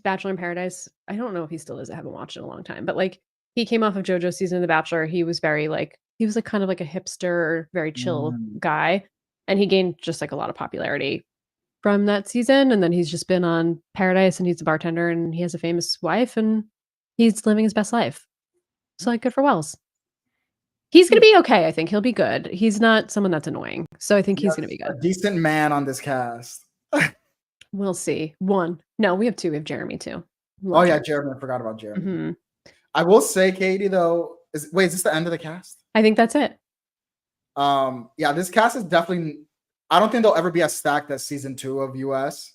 No. Like, season 2 was This insane. is such a flop cast. Yeah. Like, season 2 was, like, insane. Like, they literally got the greats from every reality TV show, and, like, yeah, this cast, besides Bob, I'm, like, actually excited to watch. And then Jeremy, I like him, but we shall see. I know, and I love the mix of, like, Real Housewives, Survivor people, whatever, whoever, like, social strategy, but, like, the housewives they chose are not who I would have chosen, and aside from Brittany and Danielle, those are the 2 that I'm the most excited for. Everybody else, like, and Jeremy, but, like, everybody else, really? I just, like, can we be done? Can we pick someone else other than Boston Rob and Tony? Like, I don't need that. Everybody else is, like, a D-lister. Mhm. When we went from the best cast maybe of any reality show ever to And this, probably it's, like, top, the pendulum has swung the other way. I think they wasted Not all a the budget on positive season 2. I That's think the they only did too. estimation I have. I really think they did too. It just, like, it makes no sense how we went from that to this. But, you know, maybe since they're, like, less known people, they can, like, show us more, I guess. Question mark. Maybe we'll get to see some fun gameplay from them. We'll see. If Boston Rob controls this cast and wins, I'm quitting the Traitors US. I think Tony will outplay Boston Rob any day of the week. I don't love Tony, but I'd be here for that.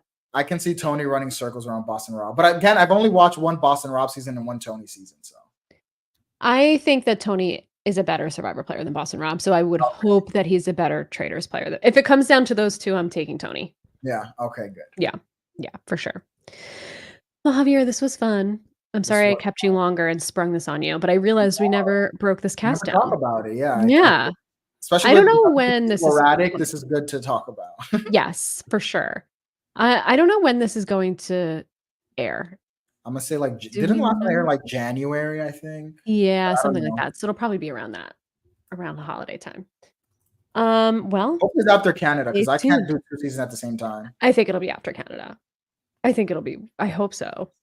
I can't do 2 seasons at the same time either. Although I did UK and US at the whatever. Javier, where can everybody find you? What are you up to these days? Yes, everyone, you can find me at _the_starboy on Twitter. I don't tweet as much as I used to because of life, as you guys can tell with the amount of podcasting I unfortunately do not do anymore. But I am still there. You can still catch me there. I still tweet a lot, especially about the season of Big Brother. Even though once Angela left, I low-key stopped tweeting. But I am excited to see who wins, because if Chelsea wins, I do think she's going to be like a contender for like top 10 Big Brother winners conversation. I think Chelsea's been playing a great game. If she wins, good season. If she loses, y'all, I'll tweet about it. But other than that, just find me there. I will tweet about all my other shows that I'm watching, and you'll catch me back here with the Traitors in the near future. In the near future. We're non-committal here. Yeah, you could find me at Real Slim Katie on Twitter. I also haven't been tweeting as much about Big Brother, sporadically here and there, but you know, I said on Bounce Checks I was an Angela stan, and not to say like once she left I stopped watching, but when she left I stopped being as invested because the drama left. But I am also, I guess I'm rooting for Chelsea. I think Chelsea's an amazing player. I just really like Cam, and I feel bad for the way that they're dogging my poor guy Cam. Like, they're really doing him dirty on the feeds, and he's such a nice guy. I just feel like it's just sad. But she by far and away is an amazing player, and she deserves the win 100%. So we shall see how it goes. But you can hear me talking about it on Bounce Checks every Friday, our Big Brother podcast here on Silent Podcasts. We're doing a special episode tomorrow, and Isaiah will be having a conversation with Brooklyn from this season. So we'll see how I was supposed to be there, but you know, life, work. So I don't think I'm going to be able to join, but I'm excited to listen back to it, and then I'll be back on Friday for the second to last podcast of the season. It's crazy. Big Brother's almost over, and then we'll be back here soon. Whenever. We'll be here when we're here. Thank you guys for tuning in. Thank you for listening. If you're listening on our audio platforms, please be sure to subscribe and rate us 5 stars, and drop us a like or a subscribe on YouTube, and give us a follow on silent_podcast on Twitter. If you want to keep up with what we're up to, we have a lot of good coverage going on right now. Gia is covering Survivor. Tim just started covering the Summit, which I actually watched, and it was good. So that's going to be a fun show. Definitely check it out. I watched the first episode and it was shockingly good because I expected it to be horrible. So I'm not saying it was the best, but it shocked me with how much I liked it. So check that out. And yeah, we'll be back soon. Thank you, everybody. Bye. Bye, everyone.